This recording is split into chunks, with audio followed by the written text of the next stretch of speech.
Hello and welcome, ladies and gentlemen, to another round of the Next Gen Racing British Touring Car Championship Mini League for 2024, as brought to you on one of the premier sim racing platforms available only on PC, known as rFactor2. And we're here today for round 2 of 4 in the Mini Championship, and after an absolutely phenomenal season opener at Brands Hatch Indy Circuit last time out, we continued the story today by making away from the county of Kent in England a bit northwards to the Leicestershire county for the one and only Donington Park National Circuit.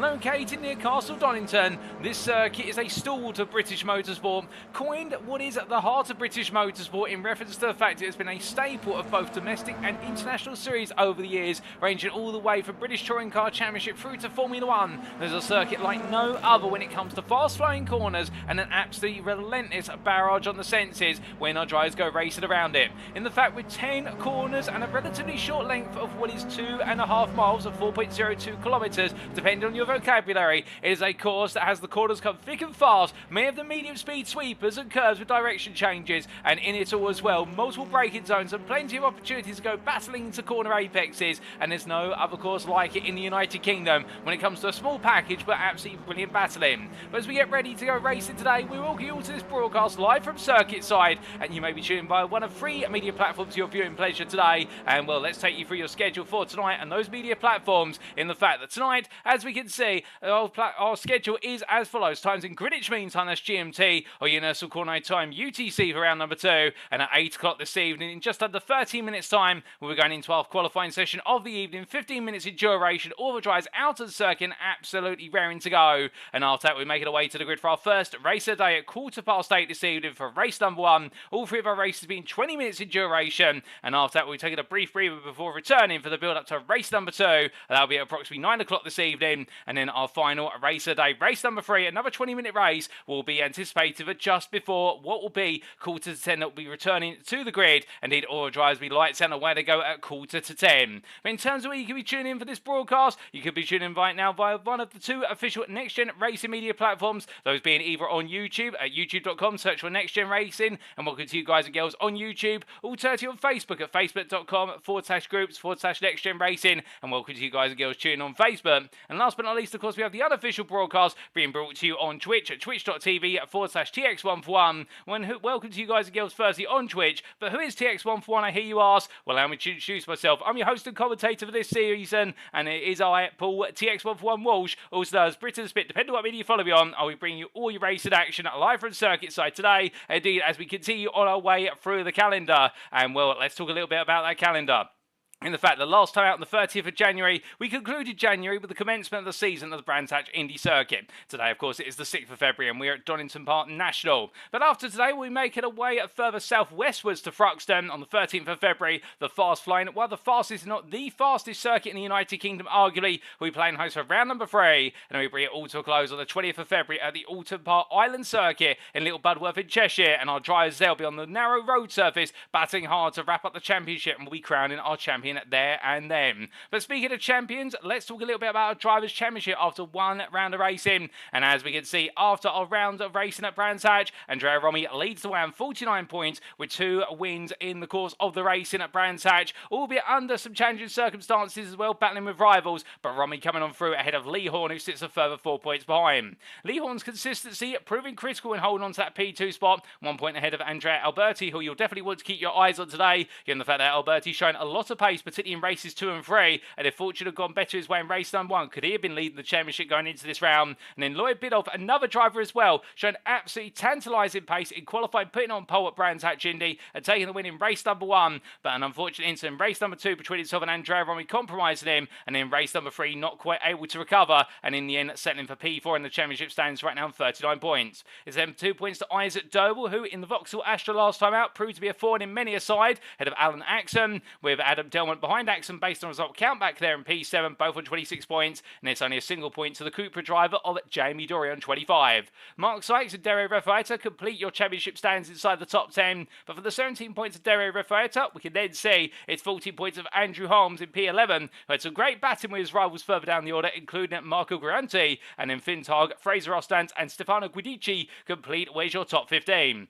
Behind Guidici is Aaron Hampstead there on 7 points. Joined 7 points for Ian Deeney, but ahead based on result countback. And it's Joe Lane, Phil Garside, and Alessio Ganelli who complete your championship standings after one round of racing. And we're going to be seeing a good number of these drivers return to the grid today, but also going to be seeing some new drivers on the grid, and we'll introduce them accordingly. But let's talk a little bit about our circuit for today. In the fact, it is, of course, the Donington Park National Circuit. And as we can see from the image providers, the circuit map available from iRacing. And thank you to iRacing for providing the track map. Another fantastic simulator if you're wanting to get into your sim racing fix on PC. Well, this circuit consists of 10 corners, many of them household names, particularly in the United Kingdom, where it be Redgate at turn number 1 or Coppice Bend at turn number 8. And of course, what is the Goddard chicane at turns 9 and 10 is a fast-flying circuit that absolutely puts drivers to the test. And whether they're racing around here in the dry conditions or the wet, is a tricky circuit, no doubt about it. With the idea of this circuit being you want to carry every mile now you can into an outer corner apex. But as our drivers charge away across the start-finish line and up towards Redgate at turn number 1, into the sharp right-hand corner they'll go, looking for the ultimate late apex. And as they come out to the right hand, it'll be the charge downhill for the Craner curves, the right into left, which are completely unsighted in terms of where their apexes are. But if they get it right, they'll make their way into the old hairpin at full steam and look to tackle the very tricky turn number 4. Then we're going to see many a driver perhaps run wide and many cut the curve as well and perhaps pick up penalties. But if they get it right, they'll carry all the speed up through Starkey's Bridge at turn number 5 and into left-hand kick of 6 before breaking hard into McLean's. A slightly off-camber right-handers uphill as well. Our drivers will need to balance the active understeer versus getting the power down as they make their way up towards Coppice Bend. A unique corner in the fact it's completely over a blind rise, and our drivers will be braking just before the rise comes to its crescent. And as our drivers make their way into the right-hander, it's all about feeding the car in and getting back on the throttle as soon as possible to power your way onto the back straight. From now, only 2 corners remain, albeit preceded by a heavy braking zone, arguably the heaviest braking zone on the circuit. Our drivers will roar from 5th and 6th gear into the Goddard chicane at turns 9 and 10. We'll expect to see plenty of batting in there, and as they make the way out onto the start-finish straight to do it all over again, or take the checker flag at the end of a given race. But then to give you a reminder of the rules, because we can't go racing without them, of course, this is a fixed setup series where drivers are only allowed to change certain items of the car, such as the brake bias, and also on top of that, the tyres that they have on the car, whether it's wet or dries. In terms of the sprint races, the race 1 grid, as is a given, shall be set based on results of qualifying. The race 2 grid shall be set based on results of race number 1. So what that means in practice is the winner of race number 1 starts on pole for race number 2, and we work the grid order backwards from there. And in the race 3 grid shall be a reverse grid based on results of race number 2, with a reversal position being drawn live from between P6 and P12. So we'll cut to the commentary booth, and I'll be using the NXTGEN Racing Lottery Bowl to decide who we take in the reverse grid pole position. And if, for example, the number 6 is drawn from the Lottery Bowl, it means our 6th place finisher in race number 2 will be started on pole for race number 3, and we invert the top 6 of the grid, meaning your winner for race 2 starts P6,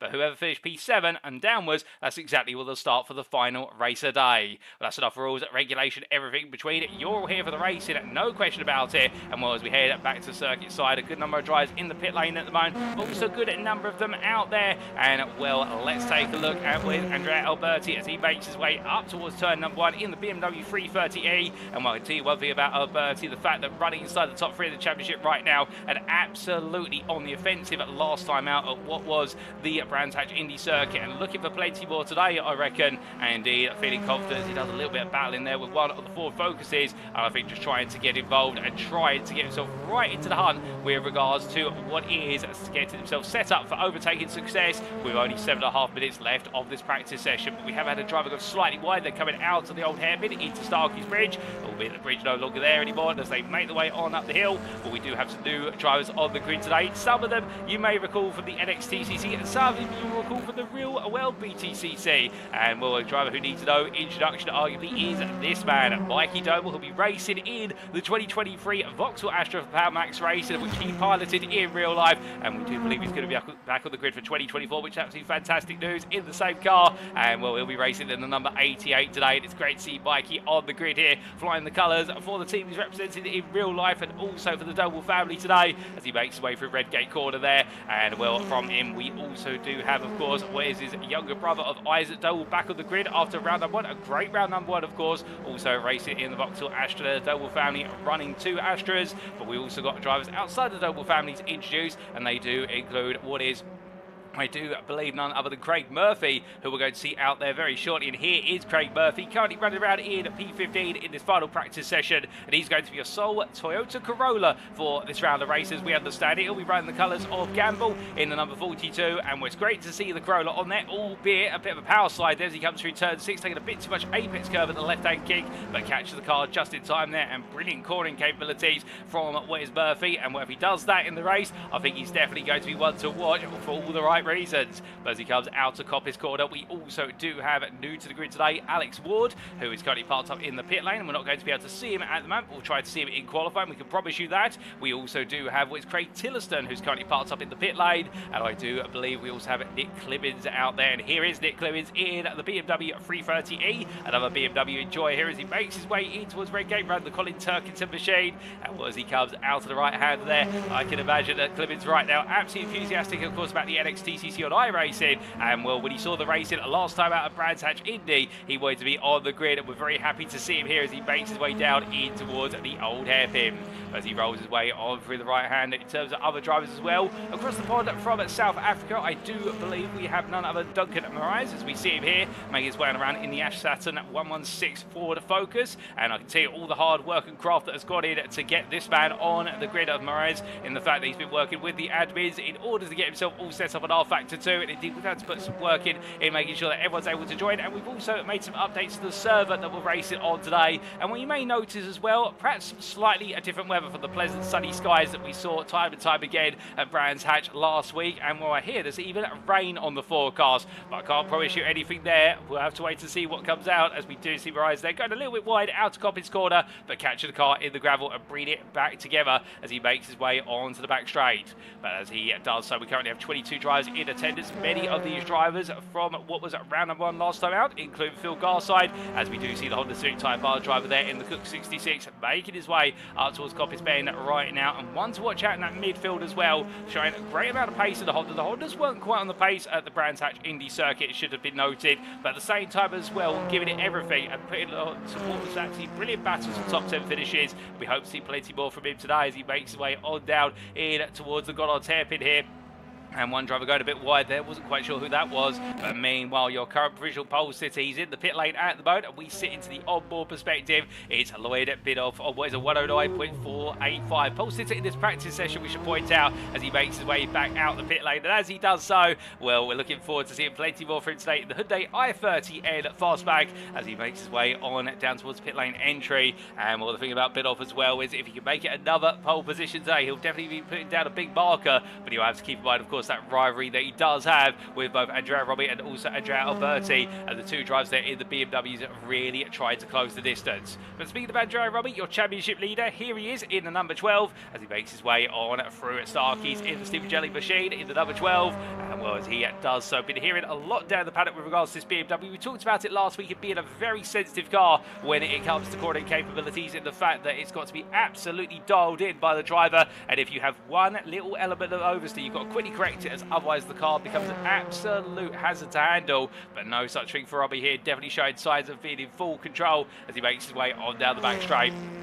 And as he powers his way down, we're waiting to see what lap times he can put in his final practice session. Although I get the feeling, and the fact he joined the practice quite late and also making his way around, perhaps not trying to put down too big of a marker here and trying to keep everybody guessing as we go into qualified. We'll qualify not too far away, of course, as Romy makes way to the timing line. And we see a lap time come on the board, not quite there, so perhaps the next time around Romy will go for one. But meanwhile, we need to talk about Alan Axon, who's currently parked to the pit lane. And well, as we sit on the onboard here for the driver, as he just waits to go out into what is the qualified session in due course. I would imagine right now for Axel, he's going to be feeling as though it's a good day, or at least a good start today. He'll be in the Honda Civic Type R today, and put it P2 this practice session, only a 10th off of Biddulph's overall top time. Well, that's a promising sign there. But again, we can't read too much into the fact that some of our drivers might be out there on race fuel, some of them might be out there on qualifying fuel, and some in between. So we'll have to wait to see what truly comes out of that. But meanwhile, as we look to Stefano Guidici, as he makes his way on down the start finish straight, also a Honda driver here, and you're going to see plenty of Hondas on this grid as he makes his way in towards turn number 1.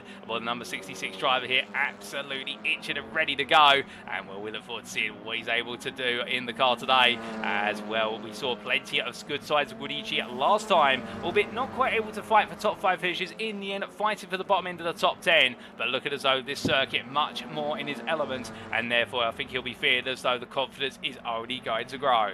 But as he makes his way around, we do say hello in the YouTube chat there to T6M Sport, who's cheering on both Alan Axon and also Lloyd Biddulph, and we'll 1-2 there for the 2 tries that you're cheering on for at T6M Sport. I'm very happy to have you here, and don't be shy, ladies and gentlemen, feel free to say hi in any of our chats, whether you're in Facebook, YouTube or Twitch.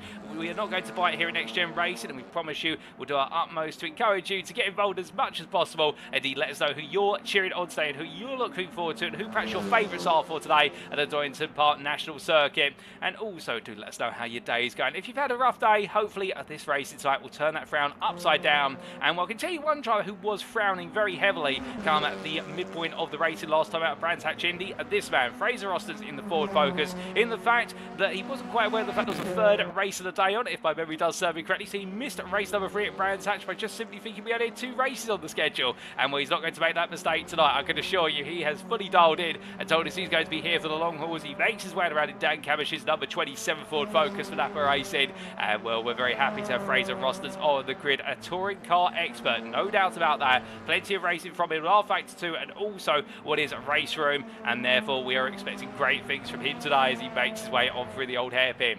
But as he comes on down and through, well, we are only moments away from going into the qualifying session. We're not too far away now timing wise, and well, Lee Horne currently parked up in the pit lane. You can't see him, but he is there behind all the pit bollards, and will mean all the pit stands, I should say. Meanwhile, Mark Sykes here in the 666 Astra, and indeed labelled as Sykes on the door cards. We are experimenting with liveries on some cars as well, just to give our drivers some more unique identities rather than running exact replicas of the liveries of the BTCC 2022 and 23 seasons. So you'll see more of that most likely next week. Sykes just testing a custom livery out today, and well, it's good to see that the car there does have all the numbers and plated as expected, and well, I think that's already pleased him. And well, as he makes his way into the pit lane, flashes lights, said 90's on camera as well, I reckon. Well, as he comes down in towards the braking zone, we are now heading into qualifying, ladies and gentlemen. Check of flag is out, it's time for qualifying, but the question will be, who is going to put it on pole? Well, we're going to find out very shortly, because all of our drivers have been called into the pits, and will the circuit go silent?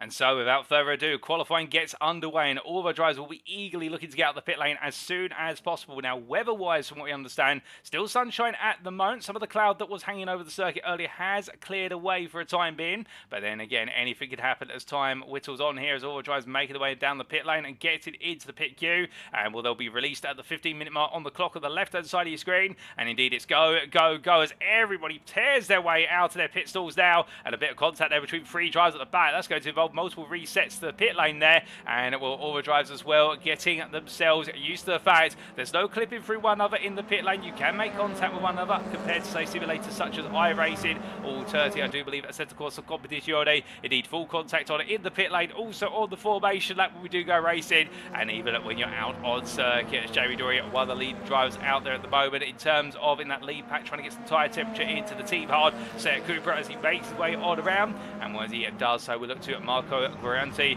as we see the number 16 driver in the Moffat Honda Civic Type R. Well, he has got a bit of company behind him, one of the Doble brothers there making the way on around, and well, as we do see Guaranti make his way up towards what is Starkey's corner, coming into the right-hander. As he comes on through there, get himself all set up and ready to go. And well, I think right now thinking about what can he do in order to have a strong qualified session today. We should apologise, that was McLean's corner there, not Starkey's, getting our names muddled together. But as we say hello to John Meredith in the Facebook chat, who says, thought I'd stop by to take a peek at rFactor2, looks good.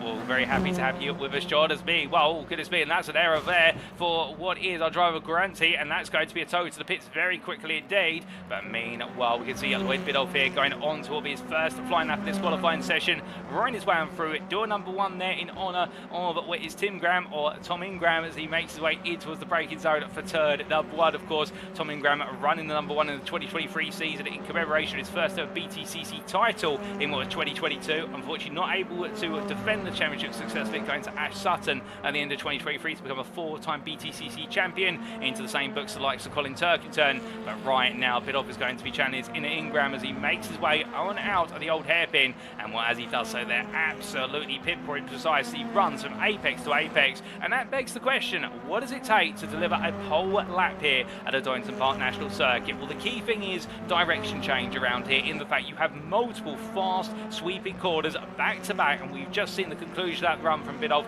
all the way from what was Redgate corner at turn number 1 all the way through to Coppice at turn number 8. With that in mind, every mile per hour matters, as well as positioning the car well to set yourself up for the next corner as soon as you exit the one you're currently going through. When you put it all together, that's where all the lap time is made or lost, and in this final braking zone for the Goddard's hairpin, not the Goddard's hairpin, the Goddard chicane, is where you also need to keep in mind the fact that if you get that absolutely right on braking and brake nice and late into the corner, you can straight line between the 2 apexes, and then you complete the lap, and that's what will put you on pole. And Andrea Romi immediately setting a provisional pole time, which is going to be quite difficult to beat, or what is, well, we're made to mark our words immediately. It was a 109.780, but Phil Garside goes on to pole here, albeit lap still to come in our first lap side drives, but Garside putting a 109.764, and point to be taken here is in the practice session we saw what was high 109s at the top of the standings, Biddulph and what was Alan Axon up there, but right now our drivers are immediately shattering the expectations of those laps, and well, I get the feeling that the track conditions starting to improve quite considerably. We've got a bit of sunlight, so track temperature is coming up,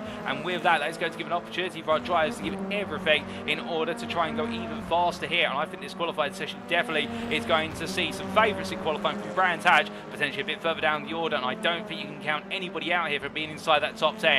But he makes his way on up the hill, and meanwhile we look to Craig Murphy, currently still in the pit lane in the Toyota Corolla. Well, something's gone wrong for Murphy. Hopefully we'll find out a little bit more in due course. Well, meanwhile we do look to the returnee of Finn Targ as he makes his way on down towards what is the chicane and coming onto the brakes, and as he goes right into left. Well, right now we look to see what Targ is able to do, as we do see what is there. I do believe it was Isaac Doe going P8, meanwhile Mikey Doe into P4, and as Targ crosses the line, does he get a valid lap of the board? And not quite so. He's going to have to go again in order to get a valid lap of the board. But meanwhile, speaking of drivers who are trying to get valid laps out there, well, Phil Garside making his way on down the round through the crane of curves right now, and as he roars his way from right into left here, well, coming on down through turn number 3. We're going to ride on board shortly with other drivers, and you're going to see exactly why the crane of curves are considered to be blind. And I can tell you one thing as well, the run in terms of that downhill gradient is a lot steeper than it looks on paper, and that's what adds to the thrill and the spectacle of the Donington Park National Circuit as they make the way on around here.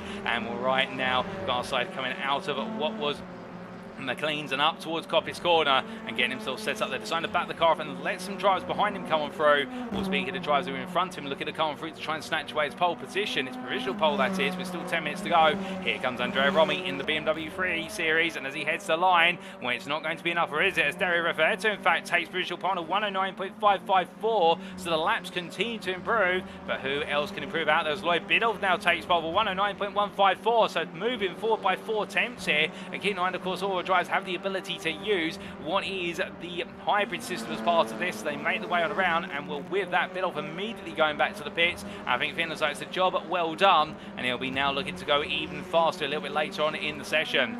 But meanwhile, as we do look to Jamie Dory in at the Seat Cupra, making his way on around on through what is their turn at number 6 into 7, coming into McLean's right now. Well, we do know this Cupra, not exactly the fastest car out there, but definitely an all-rounder, which can be made to her, as Dory demonstrated at what was Brands Hatch Indy last week, as he makes his way on through the right-hander at Coppice corner, and now down and through. We do have yellows in sector 2, albeit I think that's just a brief off-track for a driver, nothing too much to worry about, as he makes his way in towards the braking zone for what is the Goddard chicane, coming on through right into left. We're going to jump on board with Jamie Dory here as he takes us around for a flying lap of the Donington Park National Circuit. So roaring his way up towards what we turn at number 1, and And as he does so, getting ready to go on to the brakes here, braking about 100 metres from corner apex, all the way down the gearbox. He comes on through the opening right-hander, and now powering his way up towards turn number 4.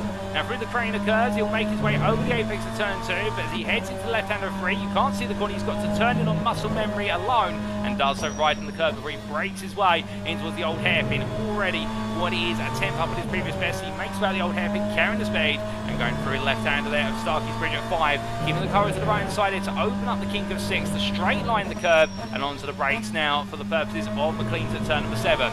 Coming out of the corner there, a little bit of a wobble as he makes his way on around, but catches the car nicely, and onto the brakes as he goes over the crest of what is Coppice corner, and through the right-hander there, unsighted in the braking zone, but get it right, you can carry all the speed now as he's flat out all the way up towards what will be the Gollard chicane, and we'll look into his left-hand side for his brake mark. It will be about 125 metres from corner apex all the way down the gearbox, and then right into left here, straight line as much as you can.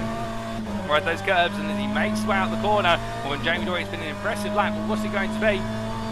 In the end, as he crosses the timeline, what does he improve from P10? He improves towards P9, in fact, now moving up there, and well, it's a small game, but Jamie Dory improving in sectors 1 and 2, but not able to find out too much more time beyond that, and he now makes his way on around for another lap, and I think aided a little bit by the toe there of Lloyd Biddulph, who perhaps gifted him a bit of toe in order just to see him get Dory up into the mix and mix things up versus his rivals. But meanwhile, we look to Mikey Doble here as he makes his way on through turns 6 into 7, and we're on to the brakes he goes. He makes his way through the right-hander and sweeping up through. Currently P4, 3.5 tenths off of the pole lap set by Biddulph, and still finding a bit more time out there. That's going to be the target. By looks things, he comes on around. Well, as he does so, I think he'll be absolutely itching to try and put it on the front row and then go toe-to-toe with the fastest drivers out there. But as he makes his way on down towards turn number 9, we do know as well he doesn't mind qualifying a bit further back and getting his elbows out if needed. He's seen it all as he comes through the right into left. Well, right now heading towards the timeline. What's it going to be as he comes to the line? Does he improve this time around?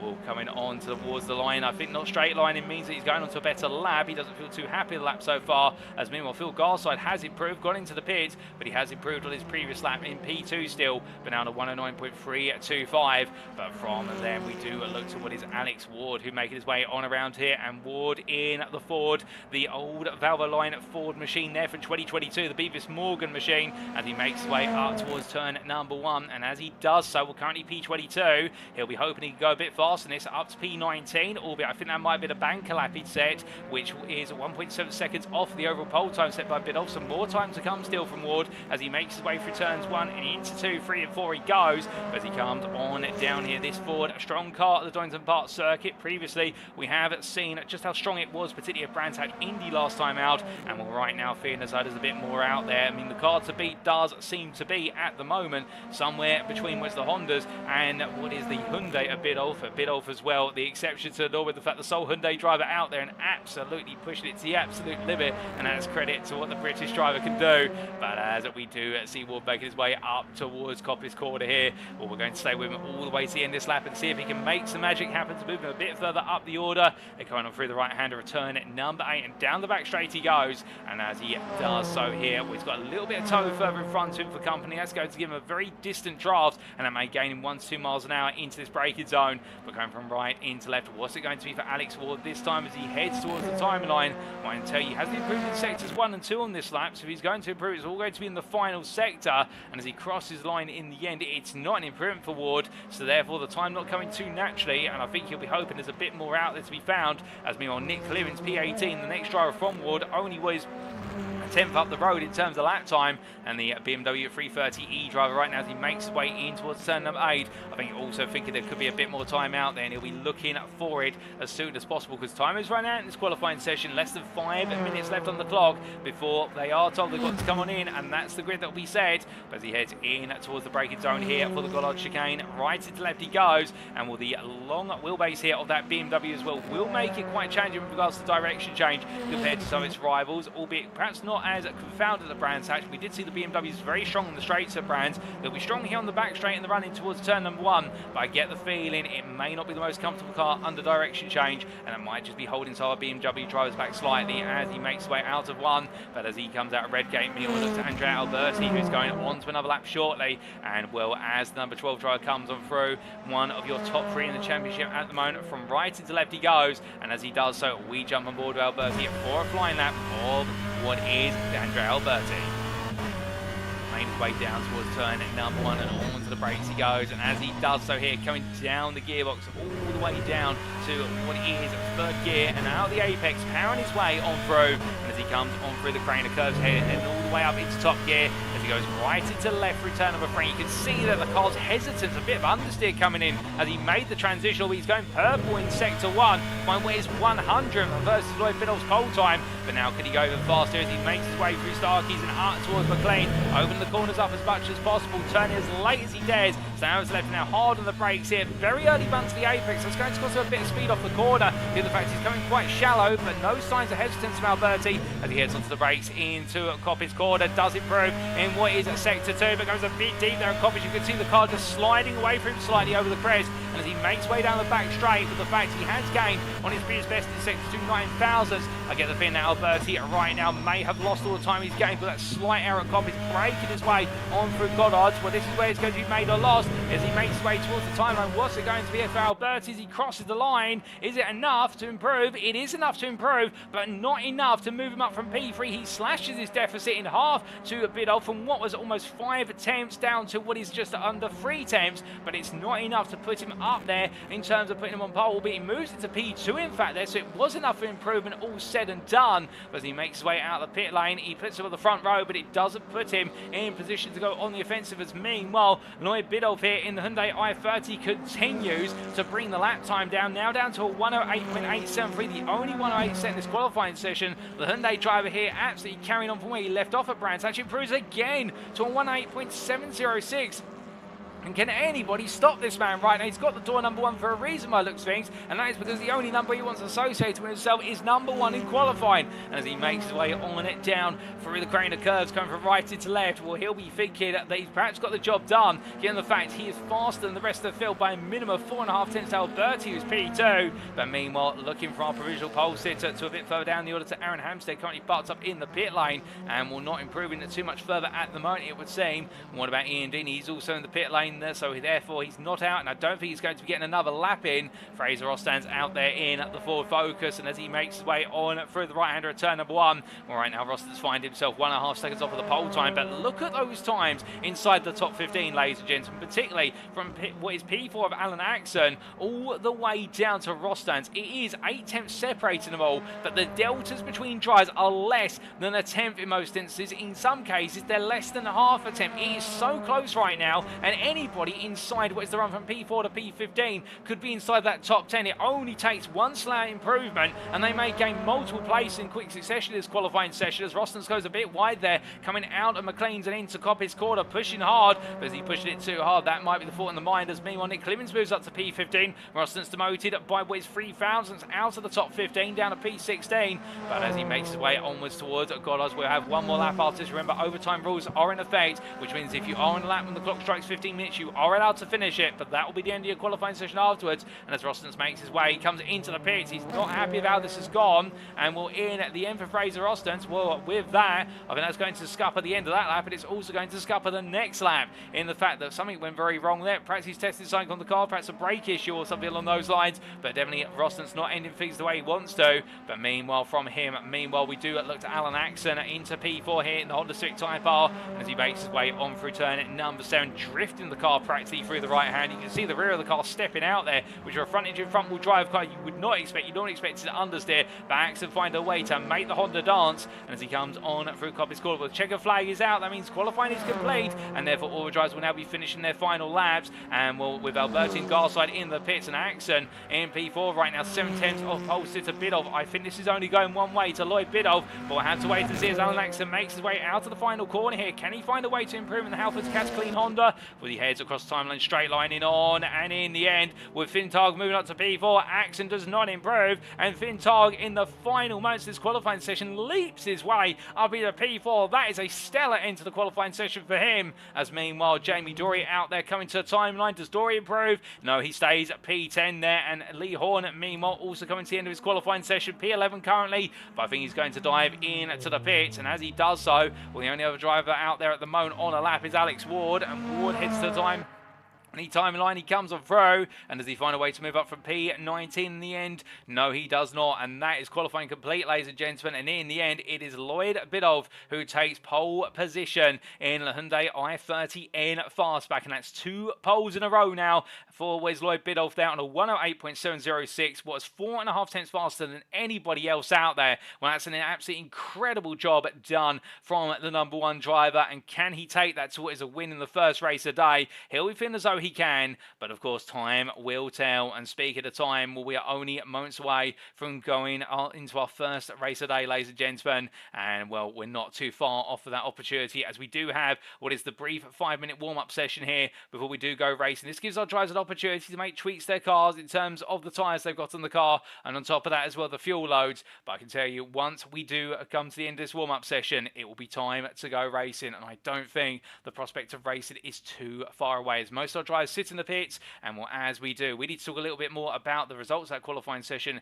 including, of course, was an absolutely phenomenal pole lap set by Lloyd Biddulph, and well, as our drivers gradually start to make their way out of the pit lane, I think some drivers opted to go out to do some more practice laps, including Stefano Guidici, as he heads in towards turn number 1 in the Honda Civic tyre part of the Jonathan Cook machine. I think he's going to be feeling quite confident here in the fact that the Hondas are going strong at this circuit, and therefore, with that in mind, it's a great opportunity today to make amends for what was a challenging night at Brands Hatch, where the Hondas just did not seem to be on the pace at the more condensed circuit compared to the national circuit we see here. But as he makes his way up through as well, do let us know your thoughts in the YouTube or the Facebook or the Twitch chat as that qualifying session there, and whether it was Lloyd Biddulph's pole or alternatively the performance of another driver, do let us know who stood out to you. But as we do see our driver make his way on through the right-hander here, of course, keep it wide. Of course, 3 races for today. We've got the first one coming up in due course. So all the drivers right now be chomping at the bit to go racing. And as he makes his way on through turn number 8, they're coming on through Coppice Corner. Behind him, we do have with Mikey Doble and Isaac Doble. Albeit it was Isaac Doble behind him in the camera, but Mikey Doble leaving the pit lane. And just behind Mikey there is Craig Murphy in the Toyota Corolla, who's qualified quite far down the order, down towards the bottom end of the top 20. And well, I think the Corolla is going to be perhaps the stronger car in the race in terms of pace, rather than in what will be the qualifying session. But we'll have to see what magic Murphy can make happen. We're very happy to see him on the grid, and good to see the Toyota there, and the Toyota Corolla GR machines definitely proving to have a lot of potency with regards to the BTCC in real life, and we look forward to seeing whether he's able to demonstrate the potency of the car today in the virtual world as he makes his way up through turn number 7. As he comes up the hill and makes his way in towards what will be another lap in due course. We're just going to take a quick support, if you don't mind, ladies and gents, because I get the feeling when we go racing, I'm going to need to make sure I've got a voice remaining. As he bows his way on down towards what is it is the Gollard chicane. Well, from our driver here making his way on through, we also do look to Nick Lewins. And the BMW driver starting, I think, to find what was a little bit more pace in the car, a bit more comfort in the car towards the end of the session. And with that, I think, starting to feel happier with the way the car behaves. And I think that's going to only do it in good stead as we do go into the race itself.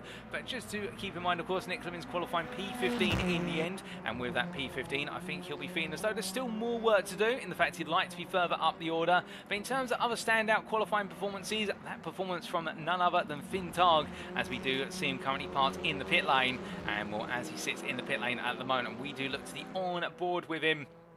He'll be feeling as though it was a strong qualifying session, indeed getting to show what he can do in the Ford Focus, and well, he'll be now hoping he can do exactly the same when we go to the grid for our first race a day. And well, I do wonder for the 116 stride, just how high can he go, given the fact that he is one of the highest qualifying Fords, if not the highest qualifying Ford Focus on this grid.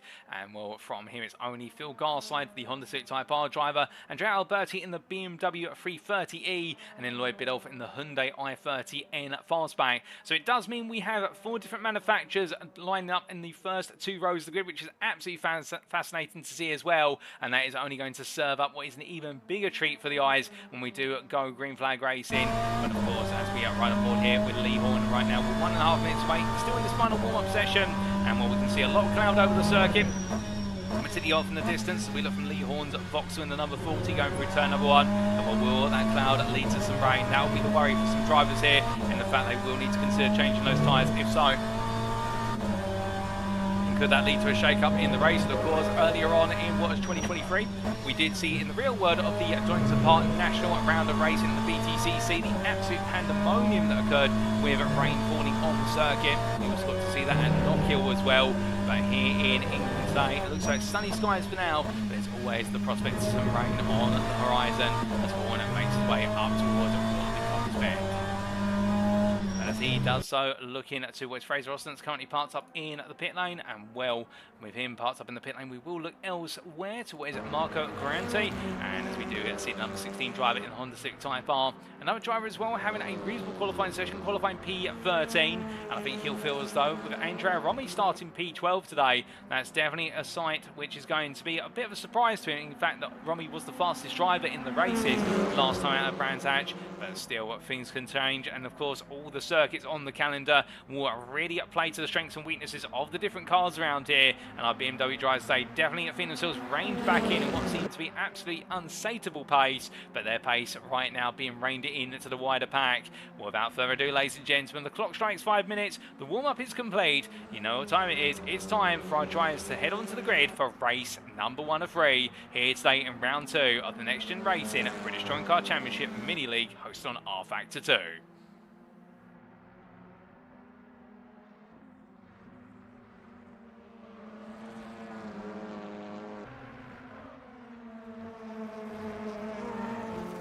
Shortly, all the drivers will be called into the pits, and I do believe with that they'll then get the announcement that they will need to essentially put themselves on the grid. Attention grid, will all non-essential personnel leave the grid now? And there we go, ladies and gentlemen. The announcement is made. All drivers will now be making their way on to the grid in preparation for the formation lap. And once they've all made their way into position on the grid, in fact, we do see some drivers already putting themselves out there, including what is, I do believe that's Stefano Guidici. And these wipers are on. Is that some rain I can see? As a number of drivers have got their wipers on. Well, rain has fallen for the purposes of our first race of the day. So I think wet tyres going on the cars here for our drivers. And well, that is a surprise and not a welcome one to be sure. For some, I get the feeling, but as everyone makes their way on to this grid, well, it's going to be Lloyd Biddulph who pulls away, and let's take you through that grid order for our first race of the day. So line up in pole position, Lloyd Biddulph with back-to-back pole positions for this season, and Andrea Alberti on what is P2. Phil Garside starts P3 ahead of Finn Targ P4, his best qualifying performance of the season. And then we see Alan Axe in the Honda starting P5 on the third row of the grid ahead of Stefano Guidici, 2 Hondas on row number 3, with the Vauxhall Isaac Doble ahead of teammate Mikey Doble, line up on row number 4. On row 5, it is going to be Dario rFactor in a season-best qualifying performance in the Hyundai i30N ahead of Jamie Dory in the Seat Cupra. And then we have Lee Horne and Andrea Romi on the 6th row of the grid, with Andrea Romi having a difficult qualifying session. And then on row number 7, it'll be what is Marco Grante and Mark Sykes there. And then on row number 8, Nick Clemens starting P15 on his debut, and Fraser Rostan's P16 in the Ford Focus. We then have on row number 9, Ian Deeney in the BMW and Aaron Hampstead in P18 in the Ford. And Alex Ward and Craig Murphy complete your top 20 with a Toyota driver there having a difficult qualifying session. And then we'll see on with row number 11 to finish the grid, Duncan Rise, the Ford driver from South Africa, and Craig Tilston, the Briton in the Honda Civic Type R. That's how they'll all line up for the purposes of the racing today, ladies and gentlemen. And well, this formation lap is halfway complete, as that rain is definitely falling, and the wet tyres on our drivers' cars are only going to make things even more challenging as they make their way on around here. But as they do, everybody absolutely set and ready to go. And well, of course, it is a standing start. It's a tradition of the BTCC, and we replicate that here in the series. But as they make their way on down what is the back straight here? Well, our drivers right now only moments away from taking their slots of the grid, and they'll be going green flag racing when the klaxon does sound. But just making his way on through right now, and of course keep in mind that when he does have to park up for Biddulph, it will be the pain of sitting stationary in wet tyres that won't have got very much temperature in them at all in terms of this formation lap. And while the first driver who has to park up, that tyre temperature is only going to fall away even more, as some sun coming out over the circuit as well. Could we see the rain disappear midway through the race? Could we see a need for drivers to switch to slicks? Well, already one driver coming into the pits and thinking about going for the gamble, and we'll have to wait and see as they all line up. But we've only got a couple of drivers to get into position, and then we await the lights.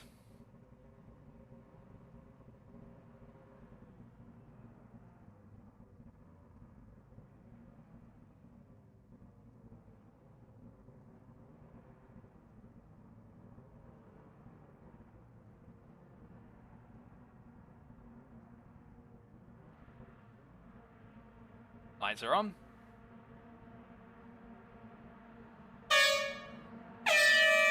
And it's lights out, and away we go for the first race of the day in round number 2 of the Next Gen Racing BTCC Mini League. And look at Andrea Alberti immediately getting the launch, and Lloyd Biddulph. Biddulph is struggling to get off the line as they roar their way into red gate corner. Around the outside goes Phil Garside. Can he make the move stick, however, as they go on wide? And remember, it's going to be very temperamental in these conditions. That exit curve is absolutely slippery, but Garside goes around, and as they do, here comes Stefano Guidici. Also, what is Isaac Doble, who's had a sensational start, already up to P4, and as they make their way downhill for the crane of curves, all of our drivers safely on through the opening few quarters so far, and as they roar the way on through in towards the old hairpin, everyone Constantine are in together here, but starting to get into line of stern formation, as that's Marco Grante and battling side by side with Anna Hampstead. Meanwhile, off in the rear of the picture, I believe that is the car of, what is it, Ian Deeney getting it very wrong, coming out the old hairpin in the BMW, but they roar the way up the hill, and meanwhile getting ahead of what was there, I do believe, excuse me, Mikey Douglas, Alex Ward, as he makes his way through in towards P14. But as they make the way up the hill, running slightly wide there, out of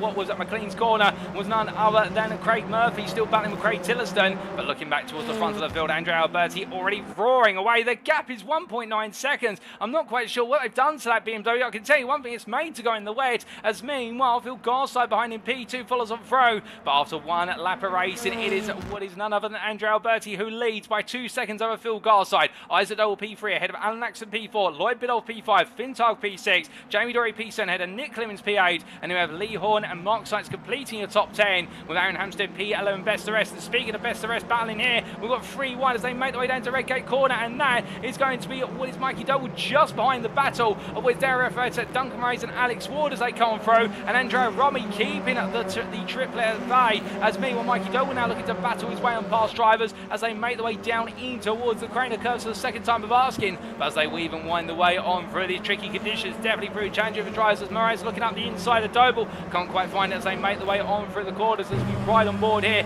with Duncan Rice right now looking for another opportunity. Is a South African driver trying to go all in. Can't find his way in at the moment with an 11-second gap to leader, but enjoying the battling here for what is the run of P15.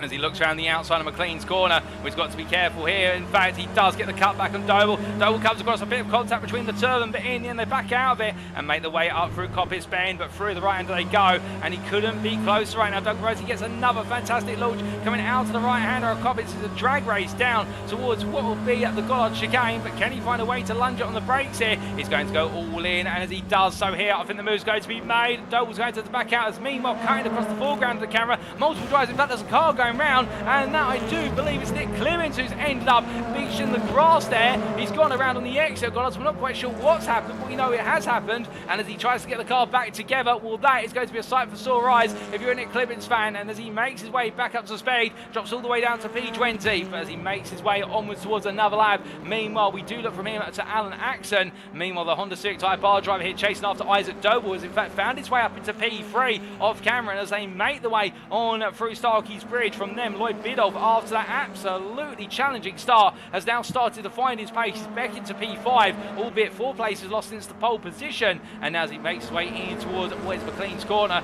he's going to be trying to look to recover here, but can he find a way to recover? That's the question, as the car just doesn't seem to have the pace in these conditions. Meanwhile, rear picture, that was Aaron Hampstead and Andrea Romi battling, and Mark Sykes has snuck on through for P7, and as they make the way on through Coppice Bend right now, it's going to be, I think, Andrea Romi looking for another attack. attack here as they come off of the right-hander and down the back straight they go. Romi on the left, Hampstead on the right as they transition past our cameraman and swap the orientation. But as they head in towards the braking zone, it's going to be Romi on the inside here into Goddard's. Hard on the brakes they go. Hampstead's going to try and go outside to inside. Too wide they enter, too wide they make the second apex, and too wide they exit for a brief moment. Romi in the end does get ahead as Hampstead falls back to P9. Brilliant battle in between them as they make the way on towards turn 1. I think their marks like struggling for tyre temperature, in fact trying to cool the tyres down by going on the wet line, and a number of drivers I think trying to do that just to get those wet tyres to lose some of the temperature they've got, given the fact when the circuit starts to dry, and you already see that dry line starting to form now on the start-finish straight. When the circuit dries, those wet tyres get blisteringly hot, and that can lead to them absolutely falling in the park in a flash. But as Marco Guarente makes his way on down through the crane of curves in P15, he's got the company of Fraser Rostons and Craig Murphy just behind. Down through the left-hander, turn 3 they go, and into the break-ins over turn number 4 with Jamie Dory there in P18 after his escapade at Goddard's only a lap ago. Now trying to bring things back together, but as they make the way on through, meanwhile we do look to Phil Garside here with Wes Allen Axe of the company, and then Isaac Doble. In fact, Isaac Doble has made his way into P2 ahead of Garside. So right now the Vauxhall Astra Drive finding its way past the Hondas, and whilst the Hondas were very strong in the dry, and they're struggling it would seem in the wet versus the Vauxhall, and right now Isaac Doble, well, could he chase down Andrea Alberti with a gap in 6.3 seconds, new fastest lap of the race at 1:14.955 from Andrea Alberti. What is it from Isaac Doble as he crosses the timeline? Well, it's a 1:16.872, so I get the feeling Alberti's going to be a class of his own at the front of the field, and it's going to be the race to beat Isaac Doble here as Garside gives pursuit, and so it does Alan Axon. But as they make the way on through Redgate Corner and down the hill they go once again, with Garside right now under pressure from Alan Axon as the fellow Honda driver looks for a potential move here as they make the way in towards the braking zone. Well, as they do with Ride on Board bouncing off of the apex curve there, turn number 3. Won't want to keep doing that, Waxon, as he winds his way through the right-hander of the old hairpin. He powers his way up the hill now in towards what will be at turn number 7 at McLean's, already up into 5th gear, heading upwards of 180 miles an hour before he has to lift into turn 6. Normally there to be going close to flat out dry conditions, but in these wet conditions of course it changes the terrain of the circuit as they make the way in towards Coppice Bend. Axon definitely showing a lot of pace, but the problem right now is the fact he can get close but he can't seem to find a way past with his Garside and go hunting for that runner-up spot as they make the way down the back straight.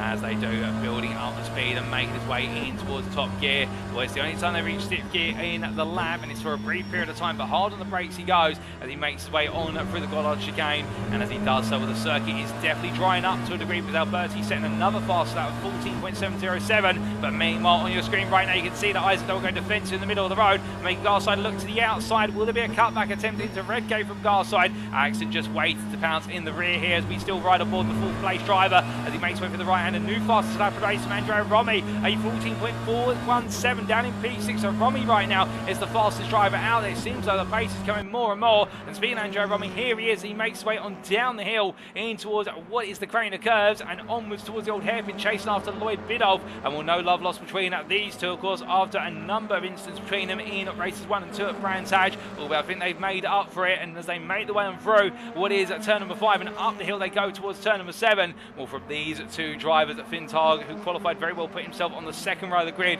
down in P8 currently, but still holding on ahead of Aaron Hampstead, and then Lee Horne also trying to get involved as Hampstead as they make their way towards McLean's, but Targ just in a bit of a quiet race at the moment, and hoping that's the way the race is going to stay, as he goes quite wide there coming out of McLean's. He won't want to keep doing that, as that's going to cost him a lot of time, and as they head in towards the break-ins over Coppice, and meanwhile Mikey Doble just a little bit further behind here, chasing after Lee Horne as they come on through turn number 8 as Andrea Alberti now moves into the 13s of 13.851 as our race leader goes on to another lap. Meanwhile, Mikey Doble here and also with Duncan Rise, they're P11, P12, and they're chasing after the two forward focuses of Fintag and Aaron Hampstead, as Targ does definitely seem to be struggling now as he makes his way on to another lap here. And while I think the forward focus drive started to feel the pinch, so I think the rain has stopped and the circuit is definitely continuing to dry up. And while I think some drivers right now might be struggling, and have any drivers potentially invested in dries, and if they have, those who were struggling at the start on dry tyres, they might be starting to come back into the race here, albeit we'll have to wait and see. We've still got 12 minutes to go, but I think most of our drivers made the switch to wet tyres, and as they make their way on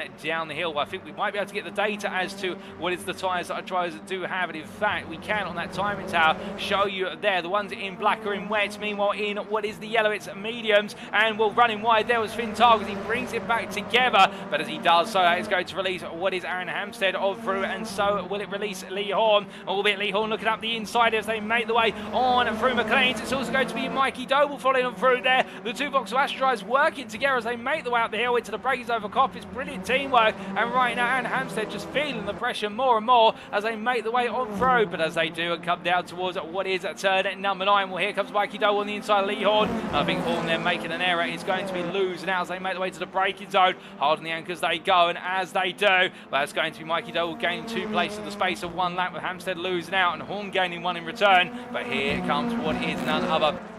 And then Fintar coming up behind, and as they make the way on down the start for the straight, we're coming in towards the next Brazer. I think, in fact, that might be a car that's a lap down there, the Honda, unless I'm mistaken, because that is a Honda that is out of sync with the Cook machine. That's number 66 of Stefan Guidici, and as they make the way on into the crane occurs, Guidici had the blue flags waved at him and know that he's got to figure out a way to get through. But meanwhile, Andrea Romi has now found his way, coming out to the old hairpin versus Lloyd Biddulph to move up to P4, and another change as well. Alan Axon's had an off-track off camera, and that's dropped it down to P6, which means that it's Isaac Doble and also Phil Garside in the battle for P2 towards the front of the field. And you can see that going through the foreground of your camera now as they make the way on through the Coppice Bend. And as they do, Romi the fastest driver out there at the moment as they make the way on down the back straight. And with 10 minutes remaining, well, the gap to leader Alberti for Romi is 15 seconds. I don't think he's going to be able to close that down in enough time, but what he will be looking to do is finish P2 and make it the battle of the BMWs when we go green flag racing in race number 2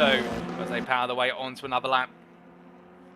Across the timeline they go, and Isaac Doble right now just keeping his head down and trying to hold on here as they head in towards Redgate Corner. Still a long way to go, and we saw this in the 3rd race of the day at Brands Hatch. We had a lot of pace early on in the race, albeit those races completely in the dry, but towards the end it was almost as if the tyres had just given way, albeit saying that new fastest lap race set by Mikey Doble now, a 13.097, so I think with the circuit drying, a lot of drives are now starting to come into the element here, and the race pace is changing. Speaking of which, there's Andrea Romi looking around the outside as they make them out of the old hairpin and through Starkeys, and Andrea Romi takes P4 over Phil Garside as a poor run, and so does Lloyd Biddulph, who comes up through as they make the way up the hill in towards McLean's corner. So Garside makes there and the Honda drops away, but as they do now, it's going to be Biddulph versus Romi with Isaac Doble just in front, and we ride aboard with what is Lloyd Biddulph here as he makes his way on through turn number 8, looking for a potential move as Romi's going to have it as Isaac Doble has a slow run off the corner. Biddulph's going to try and come through with his championship rivals. They make the way down towards the Goddard chicane.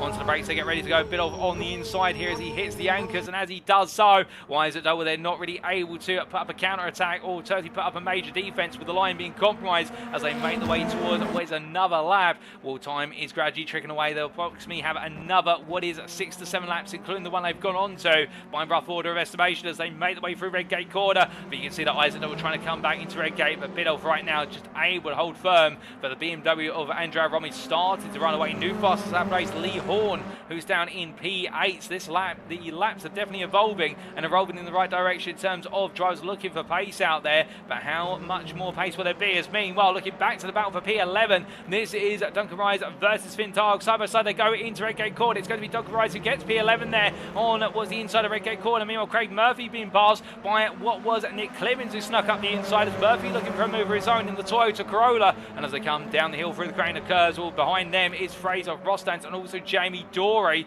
and they're trying to get involved as well into the mix as they all weave and wind their way on through where's the old hairpin, but right now really is follow the leader, and that leader is Duncan Rise. As meanwhile we can see Clemens looking around the outside to get the inside to McLean's. This is going to be bold moves from the BMW driver. He struggled in qualify. Oh goodness me, there's contact, multi-contact there between 3 drivers of what was, I do believe, Craig Murphy, Fraser Rostance and also Fintar, but in the end they go 3 wide up into Coppice Bend. It's absolute pandemonium. Jamie Dorey snakes his way in between them all and manages to get the move done, but I think for what was Craig Murphy, it's ended in tears back there. In fact, you can see him in the rear of the picture having to recover the car.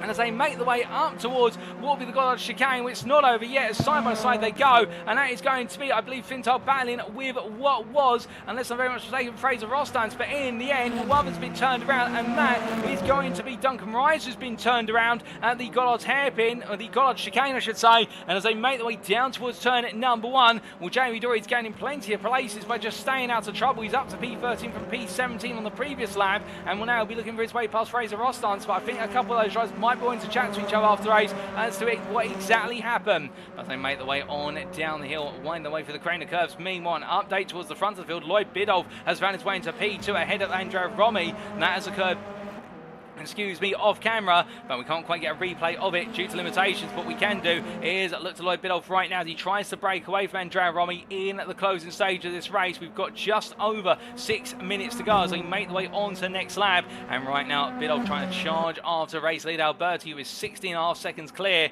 But I think right now Biddulph will want to try and close that gap a little bit to send a message to the race leader in the fact that he's not the only one who can put in this absolutely sensational pace. But as meanwhile Mikey Dole puts a new fastest lap in a 1 minute 12.186. Well, I think a good number of drivers now, if they've got the tyre life left, are starting to show exactly what their lap times are made of. And meanwhile, going from one member of the Doble family to another in terms of conversation, well, this is Phil Garside we're focusing on, but behind him is Isaac Doble, Mikey Doble in the rear of your picture, and right now the two Doble brothers trying to close down what is P4, and Garside trying to hold on here for what is one of the final spots of the top 5 if he can in what would be a season at best performance. But as he makes his way up the hill through the Kinker 6 and into the braking zone from McLean's, Isaac Doble, after falling down the order, now starting to re-establish himself. I think just the changeable conditions catching out a number of drivers here, as meanwhile we do look from our drivers battling to what is Nick Clibbins, who runs a bit wide there, coming out of the old hairpin, but Fraser Roston's not too far behind, and Jamie Dory. So these three, I should say, all battling hard for position as they make the way in towards McLean's corner. And Clibbins right now, after what was a P15 in qualifying, a P11 at the end of the race, it's going to be a P12 if Fraser Roston can pull this move off. However, going up to the inside, as he does so, goes a bit deep under braking. Clibbins follows him, and Dory sweeps on through. He takes one, he takes two. Well, it looks like it's going to be a drag race now down the back straight, but Jamie Dory once again picks off a pair for the simple fact the other drivers around him battling so hard. And Clemens isn't done yet as he looks up the inside of Roston's into the Goddard chicane. Onto the brakes they go, and as they do, right into left, and Clemens will take P12 back, but he'll be frustrated at what he's lost. As meanwhile Jamie Dory makes his way in a drag race here versus Aaron Hampstead. Hampstead having a poor run out of the chicane as they make the way in towards turn number 1, and as they head in towards the braking zone here, well, it's going to be Hampstead looking on the inside as a tap to the rear of Dory's car. He catches it in time, but there, that could have been far worse for wear. But Jamie Dory does gain P10, but not without a degree of drama. But Hampstead backing off there and letting Dory take the position as they make their way down for the crane of curves. Respect being shown between the two drivers, and right now Jamie Dory absolutely blazing away after what was a difficult start. He's back to where he started at the beginning of the race, but they head on the hill and upwards. And meanwhile we do look to what is Andrea Alberti, your race leader, 15.2 seconds clear, and as he makes his way through turn number 1 right now, I don't think anybody can stop him, albeit saying that his lead is falling away to a degree as Lloyd Biddulph is going hunting after him. Mark Sykes sets a new fastest lap of the race, a 1:11.675, but meanwhile Lloyd Biddulph has just crossed the line, a 1:11.465, so Biddulph the fastest driver out there and taking 1.2 seconds out of Alberti's lead in a single lap, which is not going to be enough to change the fate of this race. It would require some intervention in terms of major incident for Alberti or retirement of the car, but the point being here is that Lloyd Biddulph is showing that he has got the pace to be able to win the race. He's just got to get it right, and it didn't work out at the start of this one, but he makes his way on through. Meanwhile, Phil Garside under pressure in the hold for what is at P5 as the Honda driver looks to try and fend off what is Lee Horne and also Mikey Doble. In fact, Isaac Doble's found his way on through.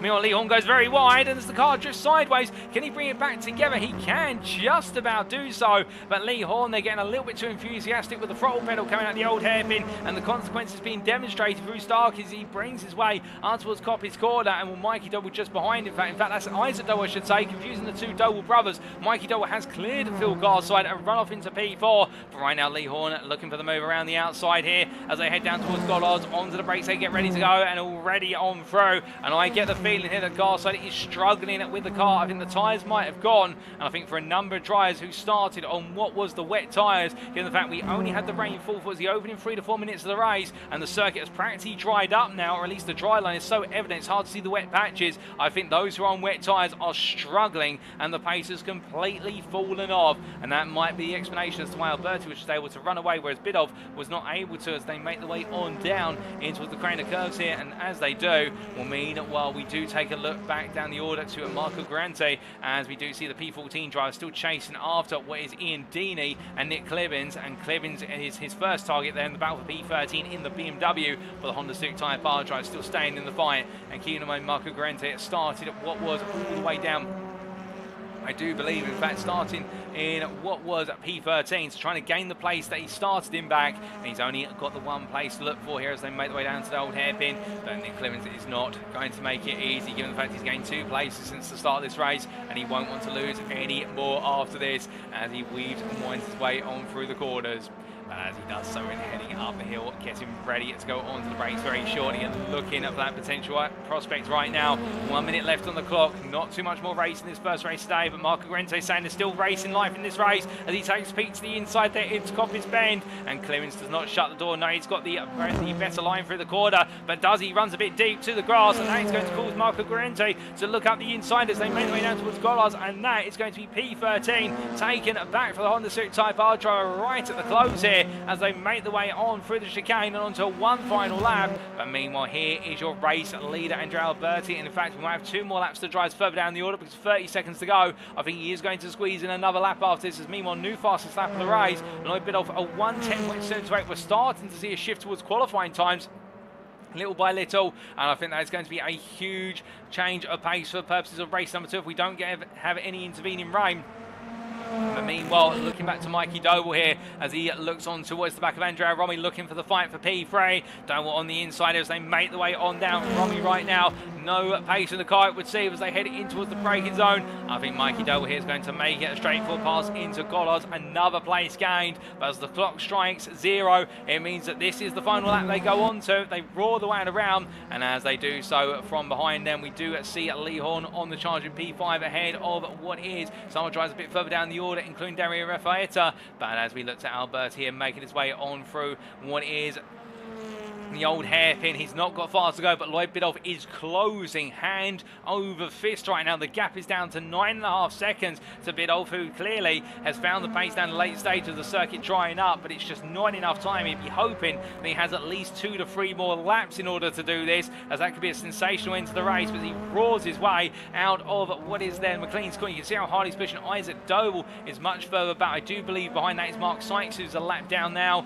but meanwhile making his way in to the final corner here after what was a brilliant start to the race. He never looked back, and as he heads to the timing line, it's going to be the first win of the day that goes to this man, Andrea Alberti, in the BMW 330e, as he crosses the line there. Will be 8.5 seconds clear of a resilient charge from Lloyd Biddulph, who will take P2 after losing out at the start of the race in pole position. It will then be Mikey Doble who will come on through for P3, a further what is 9 seconds behind as he comes to the timing line, and as he does so, cross the line there in third place, Andrea Romi P4, you can see just behind Lee Horne P5, and then it will be Andrea rFactor in his best performance of the season so far, taking P6 ahead of Phil Garside P7, and then we will have Isaac Doble coming across the line P8 here as he makes his way out through a couple of cars around him, but I do believe the cars are a lap down. But Isaac Doble, in fact, that's Phil Garside who's just managed to finish ahead of him. We should correct ourselves. So Garside P7, Isaac Doble P8. We then have Alan Axon who comes on through to take P9 ahead of Fraser Rostance as he crosses the line just behind,